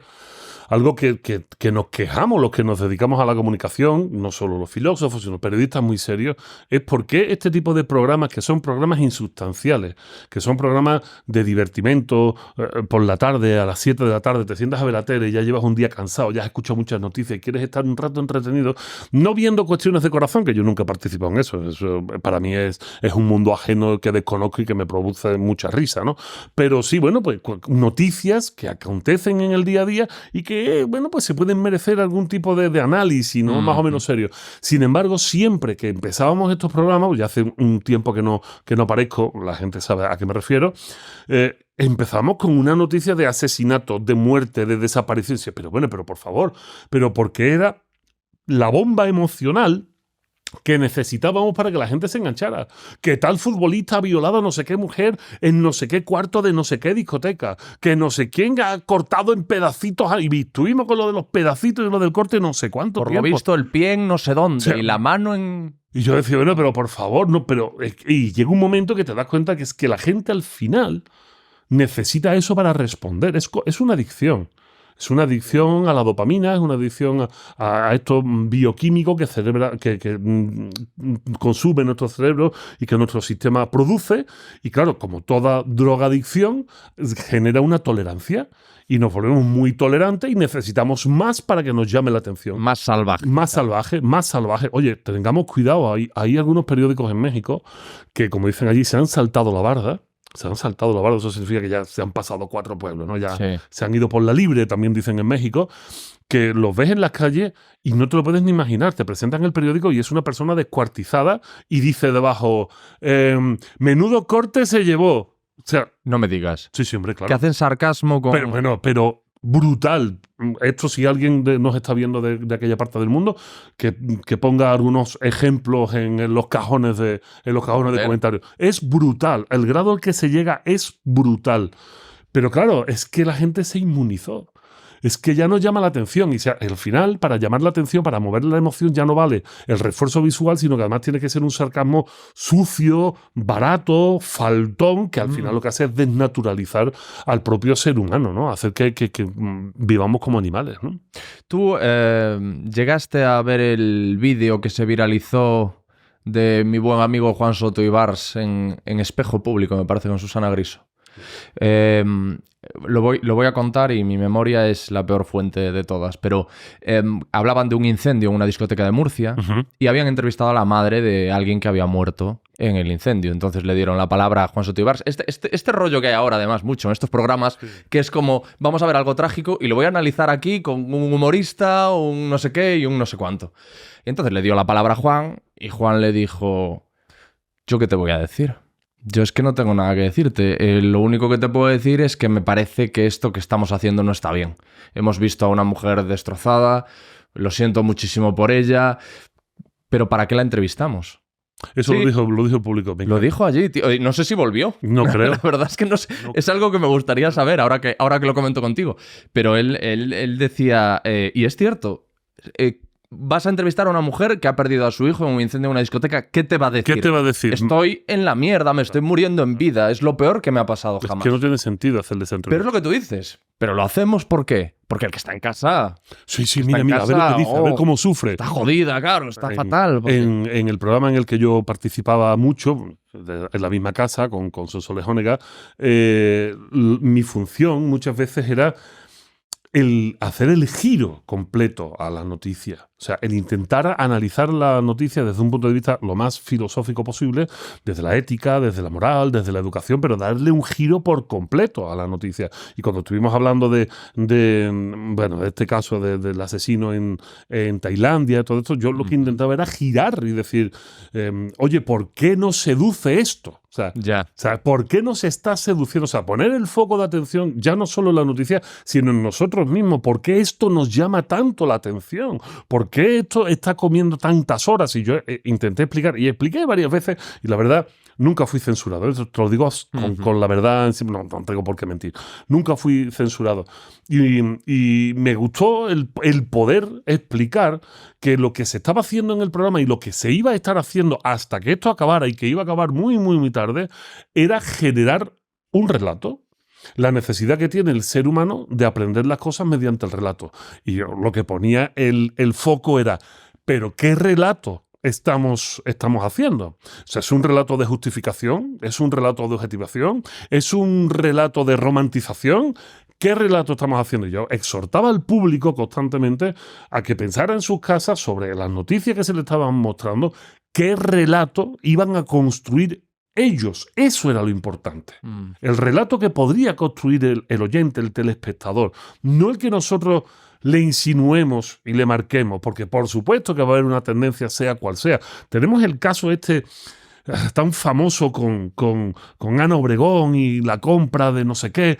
Yo en directo lo pedía varias veces, que esto abra la posibilidad del debate real. Claro. Que esto nos permita abrir la posibilidad del debate real, un debate real que llegue a la política. ¿Esto es bueno o esto es malo? ¿Podemos hacer esto o no podemos hacer esto? ¿Esto es comprar un niño o esto no es comprar un niño? ¿Hay derecho a ser madre o padre o no existe el derecho a ser madre o padre? Son preguntas muy interesantes porque ya se daba por hecho de que una madre tiene derecho a ser madre. No, una mujer no tiene derecho a ser madre. Una madre sí, porque ya de facto ella es madre. Pero una mujer no tiene derecho a ser madre igual que un padre no tiene derecho. Esto es una posibilidad biológica, por lo menos. Así es como lo hemos entendido. ¿Que lo podemos cambiar? Claro que lo podemos cambiar. Si llegamos a la conclusión de que esto se debe de cambiar, bueno, pues veamos a ver de qué manera se cambia. Pero por lo menos debatámoslo, ¿no? Bueno, la tele es lo que es y va por donde va y se mueve por rating. Y además rating, perdóname, muy miserable, ¿eh? O sea, rating muy, muy miserable. O sea, un buen programa de televisión que funcione muy bien tiene 1.100.000 espectadores. Ya no es lo que era, desde luego. 1.100.000 espectadores. Yo tengo vídeos en YouTube igual que tú que tienen mucho más de 1.100.000 reproducciones. Mucho más. Y ese programa, una vez que sale, ya no se vuelve a repetir. Sí. O sea, tiene las visualizaciones que tiene y no vuelve a tener más. Aunque lo metamos en parrilla o lo metamos en tele a la carta, no tiene una vida de más de una semana. En una semana ese programa está muerto. Sin embargo, cualquier canal de YouTube, no cualquiera, buenos canales de YouTube con buen porcentaje tienen millones de visualizaciones. Pero bueno, aún así no deja de ser una herramienta masiva, sobre todo para un sector muy concreto de la población, que por cierto se está muriendo. A ver qué hacemos para solucionarlo, ¿no? Porque la televisión la está viendo cada vez gente más mayor, gente que no le es fácil entrar en Internet, no le es fácil entrar en las plataformas, y la televisión en los próximos 20 años está abocada a desaparecer si no somos capaces, o si ellos no son capaces de reestructurar el producto, ¿no? Esto es una realidad palpable en Europa, en América Latina, en otros países no, porque no es tan fácil el acceso a Internet o a una banda lo suficientemente ancha como para poder ver pelis en streaming, ¿no? Por eso televisiones como Televisa o TV Azteca tienen una fortaleza, que tenían miedo, sufrieron mucho, tenían mucho miedo a las plataformas digitales, incluso hicieron algunas plataformas digitales que eran una porquería, que se han dado cuenta que ahora no las necesitan porque siguen teniendo una población de 60 o 70 millones de habitantes que tienen dinero para tener una tele, pero no tienen dinero para tener Internet, ¿no? Entonces sigue funcionando. Pero aquí algo habrá que hacer porque tiene sus días contados. Y además otra cosa importante, cada vez son más viejos todos. No hay un relevo generacional. Hay muy poco relevo generacional en televisión. Y esto es sintomático. Esto hay que analizarlo también. ¿Por qué no hay relevo generacional? Bueno, pues no hay relevo generacional porque a los jóvenes no les interesa tanto. Porque saben que hay otros espacios que son mucho más satisfactorios y mucho más poderosos a la hora de comunicar, ¿no? Y porque quien tiene esa pulsión de comunicar puede hacerlo ya por su cuenta. Claro. Y si se le da bien, seguramente pueda salir adelante por su cuenta. Y con esos mimbres, quien quiere que le digan que puede y no puede decir. Y no puede decir claro, a quién te lo digo yo mismo, ¿sabes? O sea, ¿yo para qué quiero ahora tener un jefe o alguien que me diga qué puedo y no puedo decir cuando ni siquiera creo que el dinero que se mueve ya no tiene nada que ver tampoco con el que se movía antes? No, claro. Sí, eso es importante que lo digan también. Yo ahí te invito en tus momentos, en tu Twitter. El Internet se fue de las manos hace unos años, o sea, YouTube se fue de las manos. Hubo gente que ganó muchísimo dinero de una manera muy explosiva, de una manera muy exponencial, y tú sabes perfectamente que esto no es lo normal ni se va a volver a permitir. Sin embargo, el mensaje que tienen los más jóvenes es que esto sigue siendo así, y por mucho que otros grandes comunicadores del mundo youtuber, yo qué sé, se me viene a la cabeza eBay, Auronplay, se viene todo el Choca, sí. Jordi Walden. Por mucho que ellos digan, esto no va a volver a pasar, hay una sensación de los más jóvenes que dicen, bueno, eso lo dicen porque ellos quieren seguir teniendo el monopolio del dinero. No, es que no va a volver a pasar.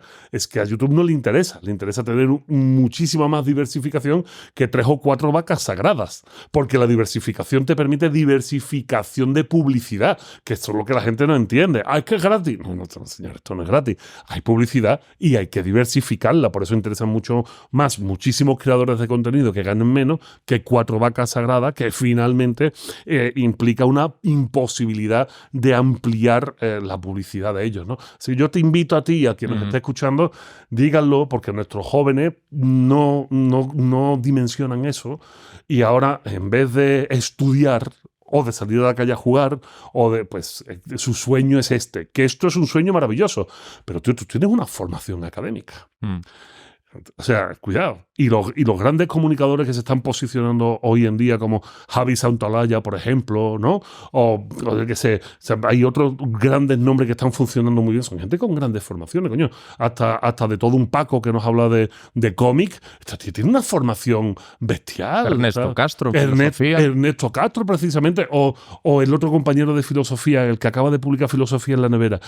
No me acuerdo. Bueno, joder, yo tampoco. Es que son muchos, afortunadamente, pero que son tíos con muy buena formación. El mensaje que hay que darle a los chavales, a la gente joven que quiere meterse en este mundo, es que este mundo es maravilloso, pero que se formen.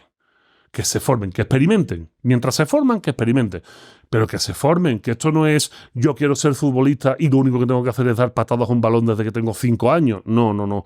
Esto requiere técnica, requiere conocimiento, requiere muchas habilidades que solo se dan desde el mundo de la academia, y el que tiene suerte le sale de una manera innata, pero esos son 4. Y los grandes gurús son 4 y se extinguirán como los dinosaurios. Todos nos extinguimos, ¿no? Es el sesgo del superviviente, ¿no? Como que todos tienen presentes los casos de triunfo, pero ¿cuántos se han quedado por el camino? Claro, miles. Infinitos. Imagínate, yo, por ejemplo, en mi caso, llevan años pidiéndome que abra tu canal, que no lo hago. Y no lo hago ¿por qué? Porque a estas alturas de la película el esfuerzo para poder hacerlo es tan grande que digo, es que no voy a llegar, es que yo no puedo dedicarle el tiempo que le dedicas tú, que le dedica cualquier otro, yo no puedo hacerlo. Entonces, para hacer un producto de mala calidad, para hacer algo que va a quedar chafa, ¿para qué lo hago? Prefiero ir a podcasts como el tuyo, como cualquier otro, que son de calidad, que están bien hechos, aportar lo que pueda cuando ustedes me inviten y bueno, pues repostearlo en mis pocas redes sociales y cutres redes sociales, más que dedicarme a hacer algo que no puedo porque tengo una edad y porque ya se me pasó el arroz, ¿no? Y yo me dedico a otra cosa. Tampoco a la gente le cuesta mucho trabajo entender el esfuerzo monumental que hacéis ustedes con este tipo de contenidos, ¿no? Sí, y yo puedo entenderlo, a veces lo pienso, digo, si yo fuese tabula rasa de todo este tema, yo no supiese nada, ¿cómo vería yo este trabajo desde fuera? Y a veces te costaría darte cuenta de todo lo que inviertes, todo el tiempo que tienes que dedicar. Ahora, cuando tú decías de yo no puedo, te lo digo yo, tú no puedes, te lo aseguro. Una persona que escribe libros, que hace conferencias, que olvídate. O sea, salvo que lo hagas pues eso, una chapuza para sacar de algo de por ahí. Claro. Que no está en tu personalidad. Habrá otros que sí lo hagan, pero que se pongan una cámara y suelten una chapa a la cámara y lo suban. Claro. Pero tú si lo haces será para aportar algo, porque tienes una idea de esto creo que puede Correcto. tener un recorrido. Y además uno, interés. claro, sabe en qué división juega, ¿no? Uno debe de saber en qué división juega, pero eso solo te lo da la edad. Eso solo te lo da la edad. Y esto también es difícil, explicarle a la gente más joven, como decía el refranillo, ¿no? Hay una coplilla flamenca andaluza muy bonita que dice: no preguntes por saber, que el tiempo te lo dirá. Que no hay cosa más bonita que el saber sin preguntar. Esta frase es maravillosa, esto me lo decía a mí mi abuelo, ¿no? Y me daba un coraje, tío.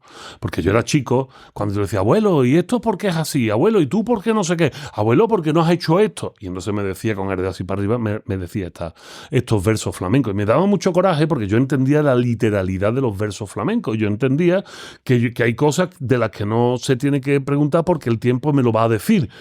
Pero es que hasta que no llega ese tiempo, hasta que no tienes cierta edad, hasta que no pasas por situaciones de todo tipo, buenas, maravillosas, peores, más difíciles, más alegres, no te das cuenta de eso. Y esa experiencia, esa veteranía, ni la filosofía te lo enseña. De hecho, decía Hegel que el búho de Minerva simboliza la sabiduría, emprende el vuelo al anochecer. O sea, la sabiduría, nos volvemos sabios a medida que vamos sumando canas, ¿no? O sea, a medida que vamos teniendo experiencia. Es muy difícil explicarle a los jóvenes que hay cosas de la vida que necesitan tranquilidad, Alex, que necesitan esfuerzo y tiempo. Esto es muy bonito. Esto es muy bonito. Hay 3 cosas fundamentales en esta vida que requieren esfuerzo y tiempo, dedicación y sacrificio. Fíjate todo lo que te estoy diciendo. Son palabras muy grandes. El primero es la educación.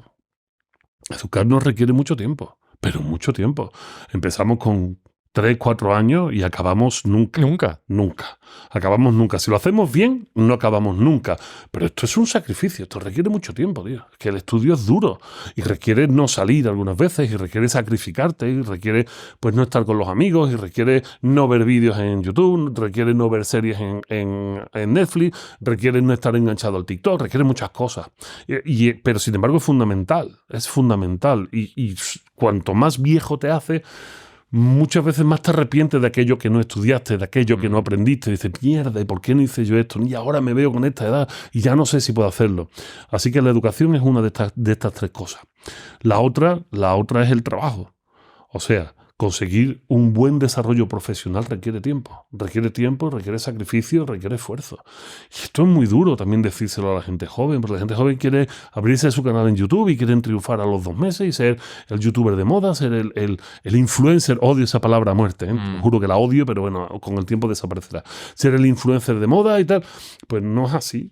O sea, el mundo del trabajo requiere mucho esfuerzo, ¿no? Sacrificio, renuncias, claro, muchas renuncias. Muchísimas renuncias, muchísimo sacrificio. Y joderte, y que te paguen mal y aguantarte. Y saber que no te mereces ese trato, y saber que no mereces lo que te están pagando, que mereces mucho más, y esforzarte hasta conseguirlo. Pero es que la inmediatez es muy dura. Y la tercera y más importante, yo creo que, y fíjate, lo he dicho, y la tercera y más importante es el amor. Son las relaciones amorosas, tanto de amistad como de amor. Porque la amistad también requiere cierta dosis de sacrificio, de esfuerzo, apostar al tiempo, aunque se nos haga divertido, porque normalmente con los amigos nos divertimos, ¿no? Pero requiere un tiempo, requiere estar ahí, requiere alimentarlo. Y el amor es exactamente igual. El amor requiere muchísimo sacrificio. Y sacrificio personal en el sentido de renunciar a algunas de tus metas o a algunas de tus formas o algunas de tus acciones. No hay matrimonio que aguante el tiempo. Olvídate de la palabra matrimonio. No hay relación que aguante el tiempo que no implique que ambos sean al tiempo diferentes de cómo empezaron, porque ambos se han moldeado. Y esto es duro, porque ahora estamos en el discurso de la autenticidad. Yo me cago en el discurso de la autenticidad. Esto está a las narices del discurso de la autenticidad. Dile a Adolf Hitler sobre el discurso de la autenticidad. ¿Lo quieres auténtico? Pues mira qué pedazo de sieso tienes auténtico. Es que claro, es que hay gente que es muy siesa, tío. Yo cuando empecé mi relación, yo llevo ahora 20 años de relación, acabo de cumplir 17 años de matrimonio. Enhorabuena, tío. Felicidades. Pues sí, tío, y muy felices, tío. Y pues era muy diferente. Yo era muchísimo más niñato y mucho más engreído y mucho más tonto que... En el libro te pones a parir. O sea, es un concepto nefasto de tu yo joven y adolescente. Tío, es que mi yo joven la cagó mucho. Y yo todavía estoy deseando encontrarme con gente de mi época de juventud y pedirle perdón, tío. y decir, oye, no tuve que hacer esto o no tuve que comportarme así. Yo de verdad lo estoy deseando y no le tengo miedo, al contrario, es que lo estoy deseando, porque creo que el aprendizaje es fundamental, pero uno no aprende de sí mismo viéndose en el espejo. Yo he aprendido mucho de mí mismo con mi compañera de vida. Porque ella es la que me evidencia. El conocimiento, dice Adela Cortina, no se da en soledad. Nadie aprende solo. Nadie aprende solo. Necesitas siempre de la figura del otro. Y si ese otro es un amigo, si ese otro es tu pareja o es un amigo, es aún mejor. Porque sí, los amigos te quieren y no te joden demasiado. Pero te joden.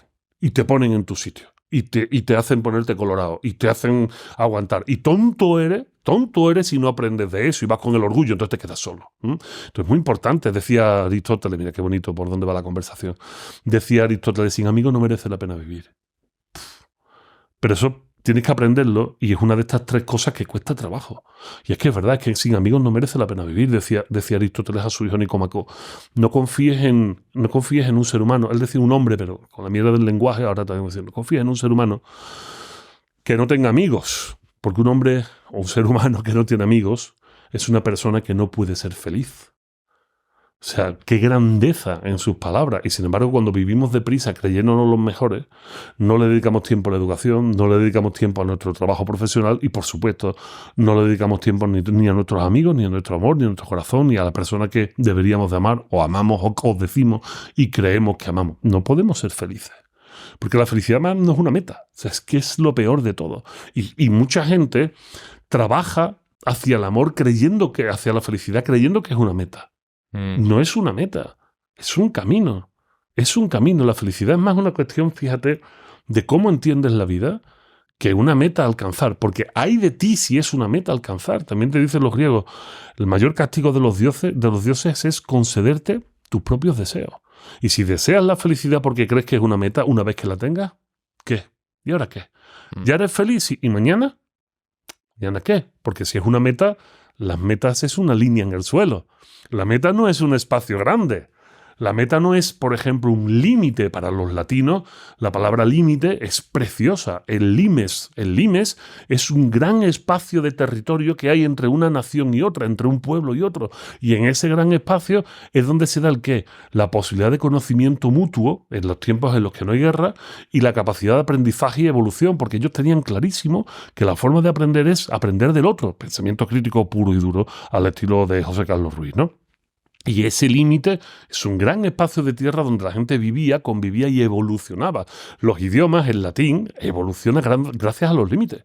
Si el latín es hoy lo que es para nosotros, que es el español, o el francés, o el italiano, o el rumano, o el portugués, si el latín es eso, es gracias a esos límites donde se encontraban pueblos diferentes y lo compartían, ¿no? Pues exactamente igual pasa. O sea, si la felicidad es una meta, que es una raya en el suelo, pues vamos muy mal, porque entonces vamos a ir poniendo rayas constantemente porque queremos ir siempre superándonos. No, eso es un desastre. Es un desastre, es una caída libre, que es lo que estamos viendo ahora mismo, ¿no? Enormes caídas libres desde la soledad. Y cuando uno está solo, Alex, y me permite que siga divagando un poco sobre el mundo de la soledad, cuando uno está solo, pues vienen monstruos, ¿no? Vienen monstruos. Y cuando uno está solo y vienen monstruos y no tienes a ese amigo que te quita las tonterías a manotazos, o a chistes, o a bromas, o a abrazos, o simplemente escuchándote, cuando no tienes esa otra persona o esas otras personas sobre las que apoyarte, porque no los has cultivado, porque papá y mamá no te han dejado jugar en la calle, porque te han llenado de asignaturas extraescolares, porque no te han dado la oportunidad de conocer a tu vecino, que seguramente te llevarías de puta madre con él y sería una amistad para toda la vida, pero no te han dejado porque hay miedo y no vaya a ser que te hagan algo. Cuando estás jugando a ese juego, al final lo que nos encontramos, los que nos dedicamos a la docencia y nos acercamos a los jóvenes, son jóvenes muy aislados que, como no tienen a esas personas a las que contarles sus problemas, buscan en esa otra herramienta que los padres les hemos puesto en las manos y que pagamos nosotros, que son sus teléfonos, sus tabletas, sus conexiones, sus grupos de internet, buscan a gente que están pasando por lo mismo. Y esto es un problema. Es un problema, ¿por qué? Porque si tú tienes un problema amoroso, por ejemplo, Alex, y te reúnes con tus amigos, te ayudan a salir de ese problema porque ellos seguramente no están en ese problema. Claro. Y te dan una perspectiva completamente diferente. Pero tú ahora imagínate que tienes un problema amoroso y te reúnes con 4 desgraciados a los que la mujer los ha dejado. Vais a acabar muy mal, borracho como piojo, no te quepa la menor duda, pero vais a acabar muy mal. Ahora imagínate que eso no sucede en vivo y en directo, sucede en un grupo de internet, en un chat, sucede en un grupo de WhatsApp privado, etcétera, etcétera. Y solo te juntas con gente que está en el mismo problema que tú. Se refuerza. Se refuerza muchísimo. Y ahí del grupo en el que de repente aparezca alguien que diga, pues la solución en esto lo encontró fulanito que se tiró por la ventana. Uy, ¿y si esto es una solución? En un grupo de gente sin capacidad crítica, porque están metidos en el problema y están sintiendo con el hígado, al final se van a agarrar a cualquier posibilidad de mejora, aunque sea caerse al agujero, ¿no? Pues esto es lo que nos estamos encontrando. ¿Cómo es posible que España ahora mismo la primera causa de muerte infantil y juvenil sea el suicidio, tío? ¿Cómo es posible que La Vanguardia ha publicado hace unos días que 1/3 de los jóvenes en España toma ya ansiolíticos? O sea, ¿cómo es esto posible, tío? Bueno, pues es posible porque ¿cuánto tiempo hace que no ves a niños jugando en la calle, tío? Duro, ¿no? Salgan a la calle, asómense. Los que estén escuchando esto, asómense. ¿Cuánto tiempo hace que no vemos niños jugando en la calle? Es que la amistad de adolescencia empieza con jugar en la calle. Porque tu amigo de adolescencia es el mismo con el que juegas cuando chico. Esto es una realidad. Y es una realidad dura porque lo que no somos capaces de entender es que nuestro cerebro es una herramienta que tiene 300.000 años de antigüedad. Y que la forma de actualizar esta herramienta es la misma hoy de hace 300.000 años. Es jugar con otros niños, es tener amigos. Esa es la única forma. O sea, de verdad, no hay parche tecnológico que lo solucione. Al contrario, vamos a peor. Metemos parche tecnológico y es muchísimo peor.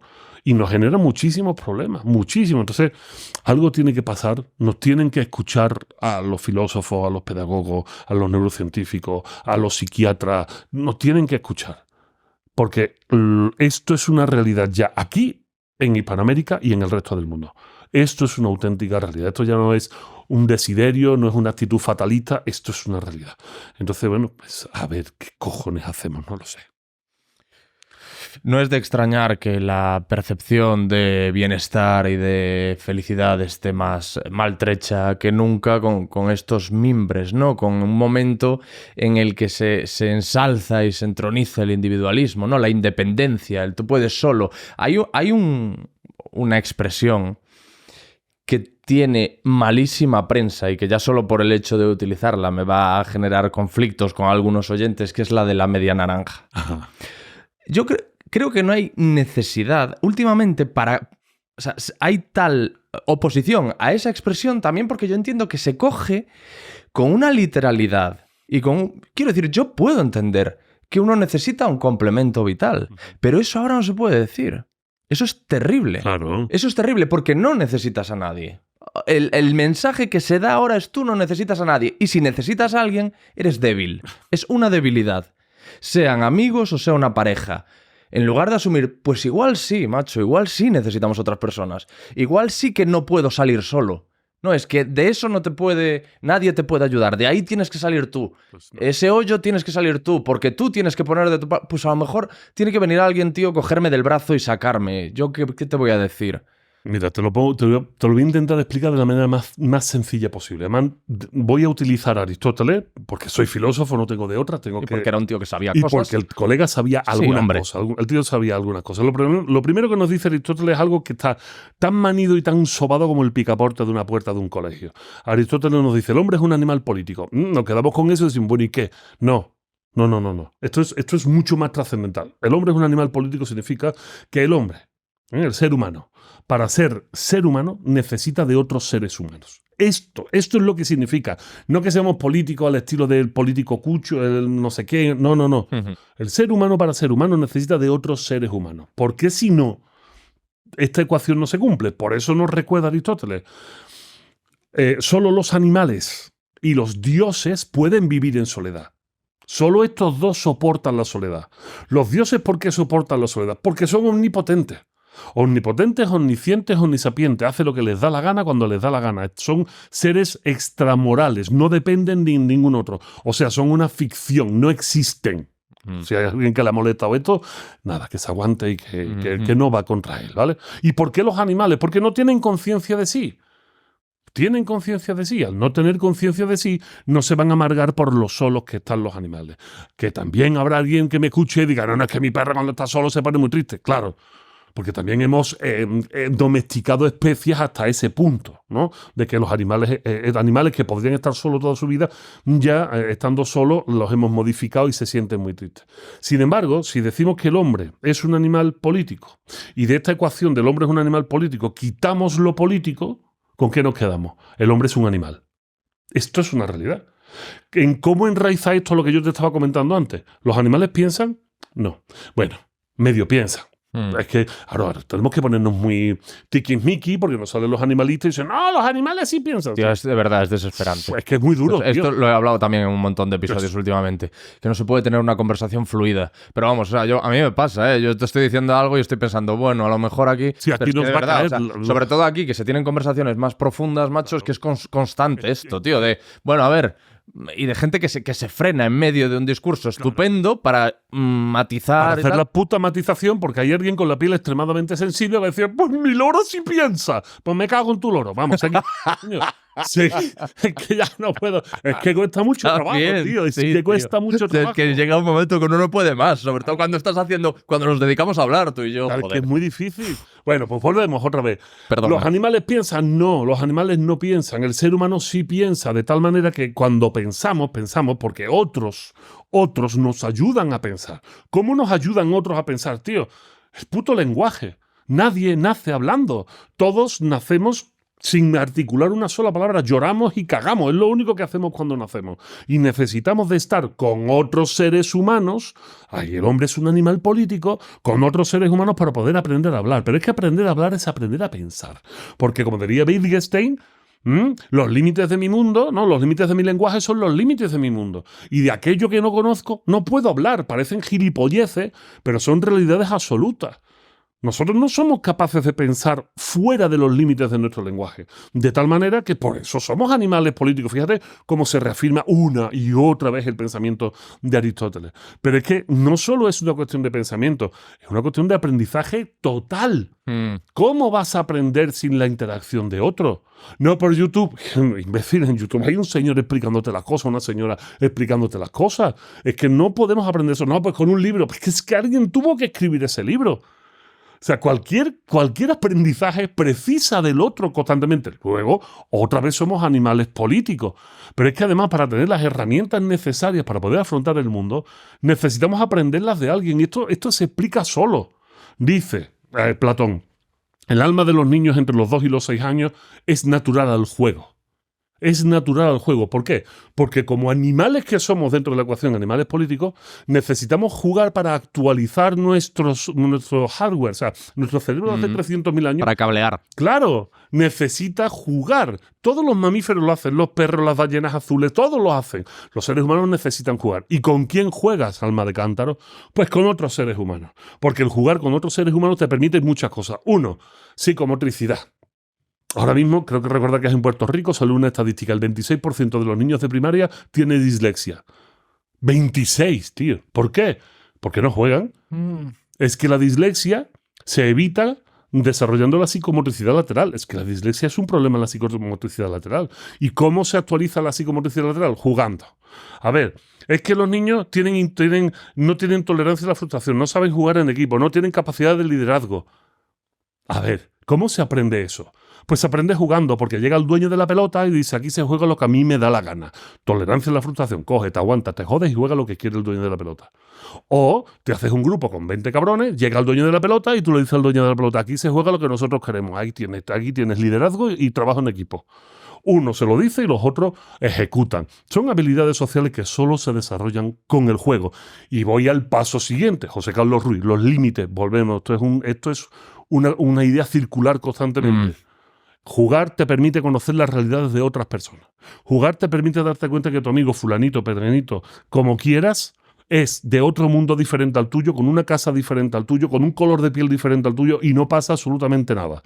Porque cuando eso se aprende desde chico, no se establece ningún tipo de código de diferencia, sino que aprendemos que en otras casas que son diferentes a las nuestras también se puede vivir igual que vivimos en la nuestra. Y eso es pensamiento crítico y eso es, decíamos antes, respeto. Aprendes el respeto jugando con otros niños de igual a igual. Eso es el respeto. Eso es importante para sostener la construcción social. La polis, nuevamente el hombre es un animal político. Para que no yo lo he entendido ya, hay que darle de bofetones. Pero además si dicen, no, es que el individuo... Y entonces cuando me enfado, de verdad, yo voy y me enfado. No, es que el individuo, conócete a ti mismo. Y ahí me enfado. Y digo, conócete a ti mismo, pedazo de desgraciado. Tú sabes de dónde viene esa frase. Esa frase no es una galletita de la suerte. Esa frase no es el lema de un gimnasio de CrossFit. Conócete a ti mismo. Aparece en el oráculo de Delfos allí puesto.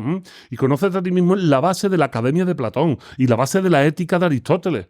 Conócete a ti mismo significa, conoce en qué eres bueno para poder ayudar a los demás. Esa es la frase completa. No, nos quedamos con conócete a ti mismo. Vete al carajo. Conócete a ti mismo es mucho más profundo y no hay posibilidad de conocerse a uno mismo si no tienes al otro que te diga cómo eres y si no tienes al otro en el que veas en él lo mismo que sientes tú. Es que si no, ¿cómo lo vas a hacer? Acuérdate cuando éramos chiquititos, jóvenes, 11, 12 años, ves a una chica que te gusta y de repente sientes algo en la barriga, pero no sabes qué tienes. No sabes qué tienes y lo puedes pasar mal y te tiemblan las piernas y se te ponen las manos sudosas y se te corta la respiración. Y hoy en día te dicen, uy, eso es ansiedad. Pues no, hijo, no es ansiedad. Habla con tu amigo y tu amigo te va a decir... Eso es que estás enamorado, tonto del culo, hombre, ya, ay, uf, menos mal, no es un ataque de ansiedad, estoy enamorado. Ese chiste que acabo de hacer, así es como aprendemos, gracias a los amigos, gracias a la gente. Entonces, claro, esos mensajes que tú acabas de decir desde el solipsismo, o sea, desde la soledad más absoluta, de tú tienes que conseguirlo, ¿pero por qué? ¿Pero por qué si estamos diseñados, esta palabra no me gusta nada, no estamos diseñados, yo no creo en el diseño inteligente ni sus muertos, pero... tenemos las capacidades dadas tales que nos es natural estar rodeado de otras personas que nos ayudan en el día a día y nos ayudan en los problemas. ¿Por qué tengo que hacerlo solo, tío? Si a la gente que los condenamos a la cárcel, los condenamos a soledad y eso es una tortura. ¿Por qué me voy a autotorturar yo quedándome solo y haciendo las cosas solo cuando puedo hacerlo con otros, tío? Es ridículo, tío. Un mensaje estúpido que además vuelve otra vez al emocional. Porque el mensaje de hazlo tú solo, ¿a dónde va? Al orgullo. Claro. Va a golpeártelo. Tú puedes, no seas calzonazo. Venga, como dicen en México, no seas mandilón. Tú puedes, échale huevo. El todopodismo, ven, hombre, ya está bien, hombre. No es mucho mejor que situaciones adversas las podamos compartir, que las penas con pan son menos.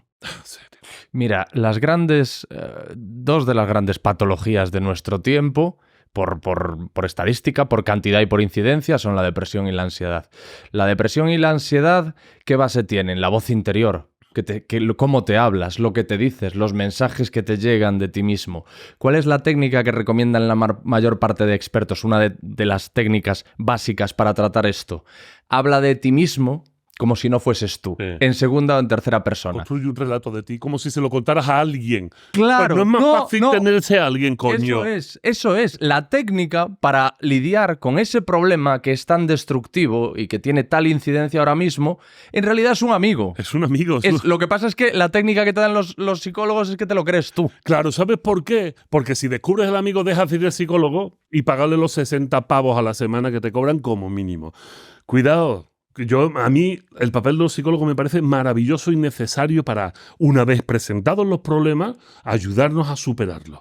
El problema es que cuando las papas del psicólogo también dependen de que los otros sigan teniendo problemas, entonces es un círculo muy vicioso. A mí me encantaría, en España, que bueno, pues es un sistema con ciertas garantías, me encantaría que los psicólogos, ese tipo de psicólogos, los pagara la Seguridad Social. Porque entonces verás que las terapias son más cortas. Porque una vez que estás curado te dicen no vengas más, que tengo 40 por detrás. Pero claro, si no tengo 40 por detrás, si tengo 10 o 12, yo tengo que comer. A mí lo que me interesa no es curarte, es generarte dependencia hacia mí. Por eso no te voy a decir que tengas un amigo, tío. Porque a ver si el amigo, el cura o el otro de la esquina te sirve igual que te sirvo yo. Pero claro, también hay un estudio que nos explica que cuando compramos pastillas, aquellas pastillas que son chiquititas de colores y cuestan cara, nos da la sensación de que nos curan mucho más y son mucho mejores que aquellas que son genéricas y que sale casi gratis o te las paga la Seguridad Social. Claro, es que los amigos salen gratis. Y cuando lo pagamos nos da esa sensación mercantilista de que algo bueno estamos haciendo. Me revienta las narices cuando hablo con algún padre de familia, algún amigo que tiene su hijo, tiene algún tipo de problema, y le digo, ¿y cómo va la cosa? No, bien, ya lo estamos llevando al psicólogo. No, tío, no te estoy preguntando eso. Te estoy preguntando que cómo va la cosa, que cómo va tu chaval o tu chavala, que si ves que progresa, no que ya lo estés llevando al psicólogo, porque el hecho positivo de que lo llevas al psicólogo no significa que tu hijo esté mejor. Significa que te estás gastando dinero en él. No significa que se esté curando, sino que te estás gastando dinero en él. Ahora, para saber cómo está, tendrás que hablar con él, tendrás que pasar tiempo con él. Sería muchísimo mejor si como padres, en vez de regalarles teléfono o lo que tú quieras, le regaláramos tiempo a nuestros hijos. Tiempo. Vamos a regalarles tiempo. Y que es mucho más valioso que todo esto, ¿eh? Es mucho más valioso porque, claro, en sociedades como la nuestra, donde tenemos que trabajar tantísimo para poder sobrevivir, el tiempo es dinero que dejamos de ganar. Pero ese dinero que dejamos de ganar es dinero que dejamos de gastarnos después en psicólogo y en terapias y en cositas, ¿no? Entonces, a lo mejor si dedicáramos más tiempo, aunque ganáramos menos dinero, pero más tiempo a nuestros hijos, lo mismo se genera algún tipo de magia especial, vamos, digo yo, desde la más supina ignorancia, ¿no? Pero claro, es que estos mensajes cuesta mucho trabajo decirlo, ¿no? Y bueno, este podcast va a tener una lista de cagatorios de amplio espectro, tú lo sabes, ¿no? Lo que pasa es que, claro, a lo que tienen que enfrentarse los psicólogos también es, volvemos a lo mismo, a la gente que se ha criado con este mensaje del individualismo, llegará al psicólogo y a lo mejor no tiene amigos. Yo creo que esto ya es una percepción mía, pero que hay más gente sin amigos que nunca. Sí, claro que sí. Y no es solo una percepción tuya, es una realidad. Te pongo un ejemplo dolorosísimo. En Finlandia, por ejemplo, que la población está envejeciendo muchísimo, el 61% de los mayores de 60 años ya está sola. Bueno, pues en el país más feliz del mundo, el segundo. Sí, señor. Sí, señor. Es el país primero, más, ¿no? Es el país más feliz del mundo por quinto año consecutivo. Segundo es Islandia, sí. en el que, y esto se lo dije a Andrés Oppenheimer, Islandia es el segundo más feliz y el primero en consumo de antidepresivos, que es curioso. Hombre, claro, sí. Es curioso. Se mitiga mucho. También es cierto, como decía J.F. Calero, que es un tío que me gusta mucho escuchar, ¿no? El cascarón de nueces, es muy interesante las reflexiones, que también son países que están muy acostumbrados a valorar tanto lo que tienen, que decir que están disconformes con la situación que viven les sabe casi a traición nacional, ¿no? Y entonces, aunque le estén metiendo un hurgón en las tripas, dicen que son felices, ¿no? Eso es lo que dice J.F. Calero, que te digo, es un periodista que me parece muy, muy interesante, aparte del mundo del motor, tiene reflexiones muy interesantes, ¿no? Sí, es cierto, pero es que tenemos los datos encima de la mesa. Ahora mismo, uno de los principales problemas en ciernes que tenemos es el problema de la soledad no deseada. Y una soledad no deseada, fíjate esto es duro, esto es duro de huevo. Ahora mismo, por ejemplo, Barcelona es la ciudad que lleva la voz cantante con respecto a la soledad no deseada. Hace poco, en noviembre del año pasado, estuve allí dando una conferencia inaugurando el Encuentro Internacional sobre Soledad no deseada. El problema, la virtud y el problema. La virtud es que ya están trabajando en eso y trabajan fundamentalmente en el mundo de los mayores. Los mayores que han trabajado toda su vida, han tenido sus hijos, han luchado por sus hijos ya finalmente se van de casa, se emancipan, los mayores se encuentran con casa que se les queda grande, con habitaciones de más, en un momento económico muy difícil, donde hay mucha presión económica sobre ellos, ¿no? Oye, pues vende la casa porque te sobran 3 habitaciones, ganarías una pasta, véndela, y además muchos viven en el centro, ¿no? En las ciudades normales, no en macro ciudades, ¿no? Vende la casa, no sé qué, y sí, vean, venden la casa, se desnaturalizan, se desarraigan de su barrio, se van a otro sitio y allí está la parejita hasta que uno de los dos desgraciadamente muere, y esto es una realidad, porque en el ser humano muy pocas veces morimos los dos a la vez, la pareja no muere a la vez, ¿no? Muere uno de los dos y el otro se queda solo de necesidad. Y es una soledad no deseada. Esta persona no quería quedarse sola. Pero cuando hablamos de quedarse sola siempre decimos, es que la familia es bien pinche, ¿no? Dirían los mexicanos, bien pinche familia. No solo es la familia. Es que esta persona ha dedicado toda su vida a trabajar, está en un sistema muy individualista y se ha olvidado de ser amigo. Se ha olvidado de hacer amigos. Entonces está sola, la familia no viene, sola o solo, pero suelen ser solas, porque las mujeres viven más que los hombres, están solas, no van sus hijos a verla porque están trabajando, si no le prestan atención a sus nietos, ¿cómo le van a prestar atención a los abuelos, ¿no? Y además, ellos, metidos en esta vorágine del trabajo les cuesta mucho trabajo hacer nuevas amistades, porque además están desarraigados de su espacio natural, porque los amigos que tuvieran estaban en su barrio, pero ya no están en su barrio. Te lo pasan francamente mal. Y esto es una virtud que se esté trabajando ya en este tema de manera importante. De hecho, en Reino Unido ya hay un ministerio de la soledad. Esto es muy importante. Sí. Ellos ya han puesto el dedo en la llaga y dicen, oye, esto es un problema, porque entre otras cosas, permíteme, estos mayores también votan. Que esto es un público muy interesante.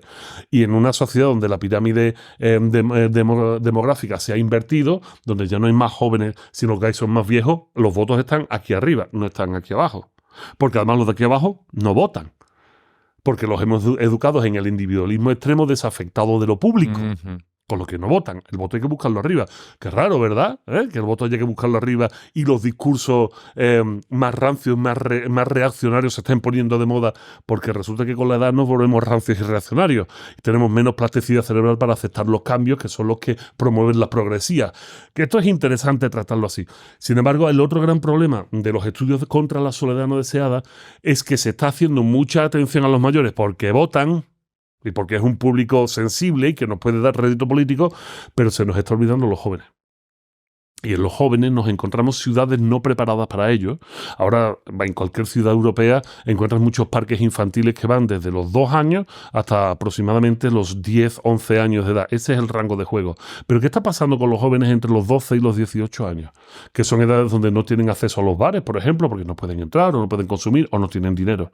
No tienen dinero para ir al cine, no tienen dinero para casi nada. Si acaso le dan 6, 7, 10 euros los fines de semana para hacer algo, pero el resto de la semana, ¿qué hacen? Así que los pocos que quieren jugar no tienen espacio para jugar, porque hemos diseñado las ciudades sin estos espacios. ¿No te has dado cuenta que no hay bancos en las ciudades? Que de hecho hemos llegado a hacer un tipo de arquitectura que es una arquitectura brutalista que impide, o inhumana, que impide que nos sentemos en los espacios. Promueve el dinamismo. Sí, exacto, muévete para otro, cabrón, pero no exacto. que... Pero no te sientes a hablar con un par de Eso amigos, es. no te vayas a sentar. Y de hecho, en ciudades como Barcelona hay muchos bancos, sí, individuales. Son banquitos Sillas. Sillas que pesan un riñón, donde para juntar 3 te vas a volver loco. Entonces, que te ves a la gente sentada sola. Me parece tristísimo. Tristísimo. Una estampa horrible. Tío, que estamos errando el tiro y los únicos bancos que hay en las ciudades están alrededor de los parques infantiles. De tal manera que te encuentras a que cualquiera que se quiera juntar con un amigo tiene que estar en un parque infantil. Y ahora dime tú, ¿qué hacen chavales de 12, 13, 14, 15, 16 años sentados en los bancos de los parques infantiles? Te encuentras chaveas que son ya grandotes, subidos en un columpio o dando vueltas en una noria, que es muy triste, tío. Es que la estamos cagando en firme en muchos aspectos, ¿no? Y es muy duro porque es no entender, nuevamente, Aristóteles, el hombre es un animal humano.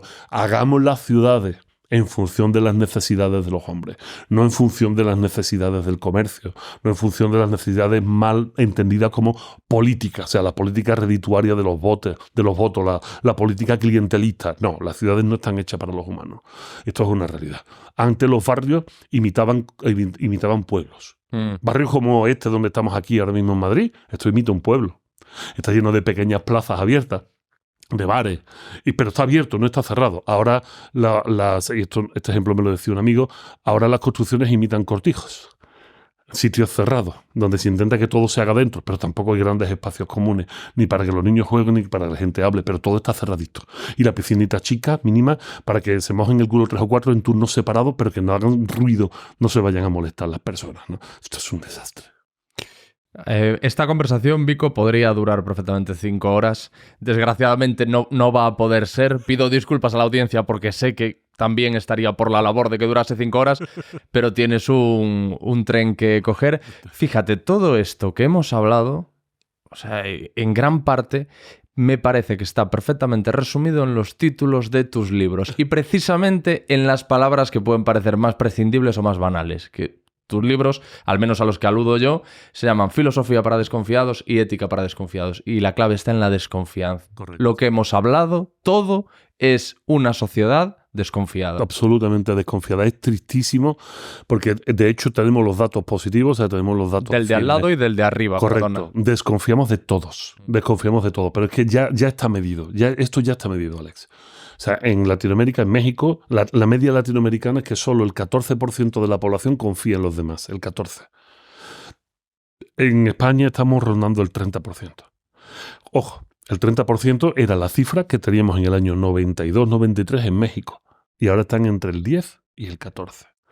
¿Vale? Y vamos para allá. Y así están las cosas. Y ojo, otro dato más importante ya para terminar y terminar de arruinarle el día o la noche a quien esté oyendo esto. Esta estadística no se está haciendo con jóvenes. En Estados Unidos están a casi al mismo nivel que en España, rondando el 30% de confianza interpersonal. Pero buscaron una muestra de población juvenil para hacerle la misma pregunta. ¿Cree que se puede confiar en los demás o cualquier recelo con respecto al otro es necesario? Esa es la pregunta. Una pregunta que se postula por primera vez en el año 1942 en Alemania, que se rescata en 1968 en Estados Unidos, y a partir de ahí todos los países lo hacen, aunque las cifras cueste trabajo encontrarlas, pero suelen estar. Lo hicieron en Estados Unidos y de ese 30 a 35% de Estados Unidos de confianza interpersonal, cuando se lo hicieron a los jóvenes, ni el 5% de los jóvenes norteamericanos confía en los demás. Los sociólogos nos recuerdan que un 5% de confianza interpersonal en una sociedad es un dato de situación bélica. Y hacia allá vamos encarreradísimo. Si cogen ahora los jóvenes aquí por ahí, ¿eh? Yo creo que las cifras van por ahí. Yo hice la pregunta antes de ayer a un grupo de 163 jóvenes y no levantaron la mano ni 8. Y esto lo hice yo en un colegio. 163. Ni siquiera 8 levantaron la mano. Háganlo. Si hay profesores escuchando esto, háganlo. Que levante la mano todo aquel que crea que se puede confiar en los demás, entendiendo a los demás como los otros. Ya está, no hay que dar más datos. Se pide que levanten la mano. Háganlo en clase. A ver qué tal. Y verás, y acabo de verdad, que no, yo me puedo enrollar. No, yo encantado. Confiar, decimos los filósofos y afirmo yo en mis libros, es saber, confiar es saber que el otro o los otros harán lo que tú esperas que hagan. O sea, que respondan a un código de conducta. Eso es confiar. Si tú me invitas a mí, a tu podcast, es porque tú confías que yo haré lo que tú esperas que haga. O sea, tú esperas que yo te dé una buena conversación, una buena charla, que saquemos buen contenido. Esa es la confianza que tú tienes hacia mí. Pero esto es de ida y vuelta. Esto es de ida y vuelta. Esto es muy importante y la gente no se da cuenta. Esto es de ida y vuelta. Si tú confías en mí, yo siento que tú confías en mí y me invitas. De tal manera que yo tengo que responder a esa confianza que tú vuelcas en mí. La responsabilidad es hacer aquello que los demás esperan que tú hagas en virtud a un código, a lo que llamamos moral dentro del mundo de la ética. Esto significa que yo tengo que responder a tu expectativa, a tu confianza volcada hacia mí, y entonces tengo que portarme, tengo que dar una buena charla, tengo que argumentar, tengo que en algún momento ser divertido, o sea, lo que se espera de mí por el histórico que tú ya hayas podido observar. ¿Qué significa en un país donde el 10% de la población confía en los demás? Que el 90% de la población es profundamente irresponsable. Esto es una bomba. Por eso hay países con un alto índice, con un bajo índice de confianza interpersonal. Hay países donde la gente confía muy poco en los demás, que durante el periodo COVID han enlazado una y otra ola. No había forma de acabar, porque la población era profundamente irresponsable. 5 olas, 6 olas, 7 olas, 8 olas. Los países con la confianza interpersonal más alta, ahora vamos a nombrar a Finlandia, está por el 90% de confianza interpersonal, tuvieron una ola. Una ola.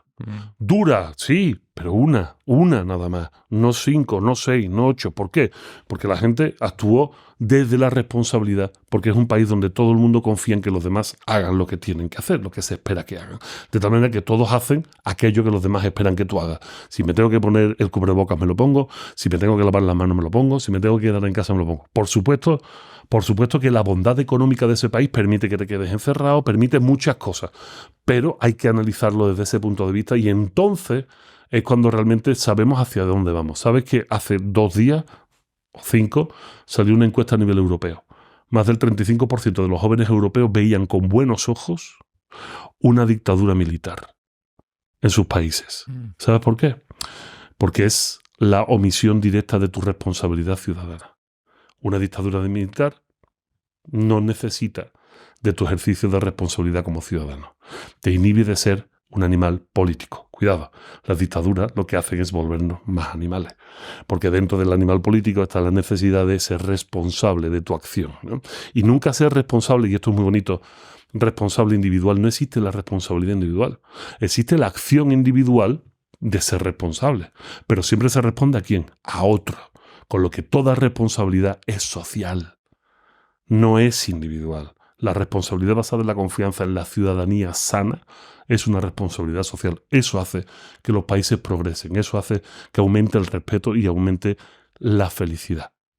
Eso es, coincide que ese parece ser el patrón inapelable, incontestable que une a los países en los que se manifiesta el bienestar como mayor, que confían en los políticos, tienen índices mínimos de corrupción. Me hablaba Andrés del desayuno gate que hubo en Finlandia, yo creo que la primera ministra de Finlandia... Por una cuenta de 30 euros o algo así tuvo que dimitir. Era 800 euros de desayunos. Los desayunos en los días de trabajo. Pero pagados por ella, de su cuenta. Pero era tan obsceno el hecho de que hubiese pagado tanto que tuvo que dimitir. No, creo que era dinero público, ¿eh? Bueno, pero nos lo digan los oyentes. Pero 800 euros. O sea, que eso aquí, eso es un día. Nada más. De un político. Pero como que no. Coge más, hombre. Claro, hombre. Coge más, como con 800 euros. Eso no es nada, eso te lo gastas tú en caramelo, hombre. Es una lástima, Alex. Es una lástima, pero bueno, para eso estamos nosotros, para concienciar y bueno, si a alguien le sirve, pues ojalá. Ya, seguro, Vico, seguro. Y es otro tema que deberíamos tratar, es por qué funcionan estos formatos después de todo lo que hemos dicho, después de cómo hablamos de el consumo de cosas negativas y de cosas... Que eso es otro quizá lo hablaremos. Quizás un indicativo de que la gente necesita realmente escuchar cosas que le pongan los pies en el suelo a pesar de que le dé un par de hostias bien dado, ¿no? O sea que esto no deja de ser y eso es una posición autocrítica muy interesante. Pero como tú dices, lo dejamos para la próxima, ¿no? Sí. Porque tienes un viaje por delante. Gracias, Vico, amigo mío. Gracias, Alex. Amigas, amigos, si os ha gustado este episodio, aquí podéis acceder a algunos de los mejores momentos del podcast. Y no os olvidéis de suscribiros. Gracias.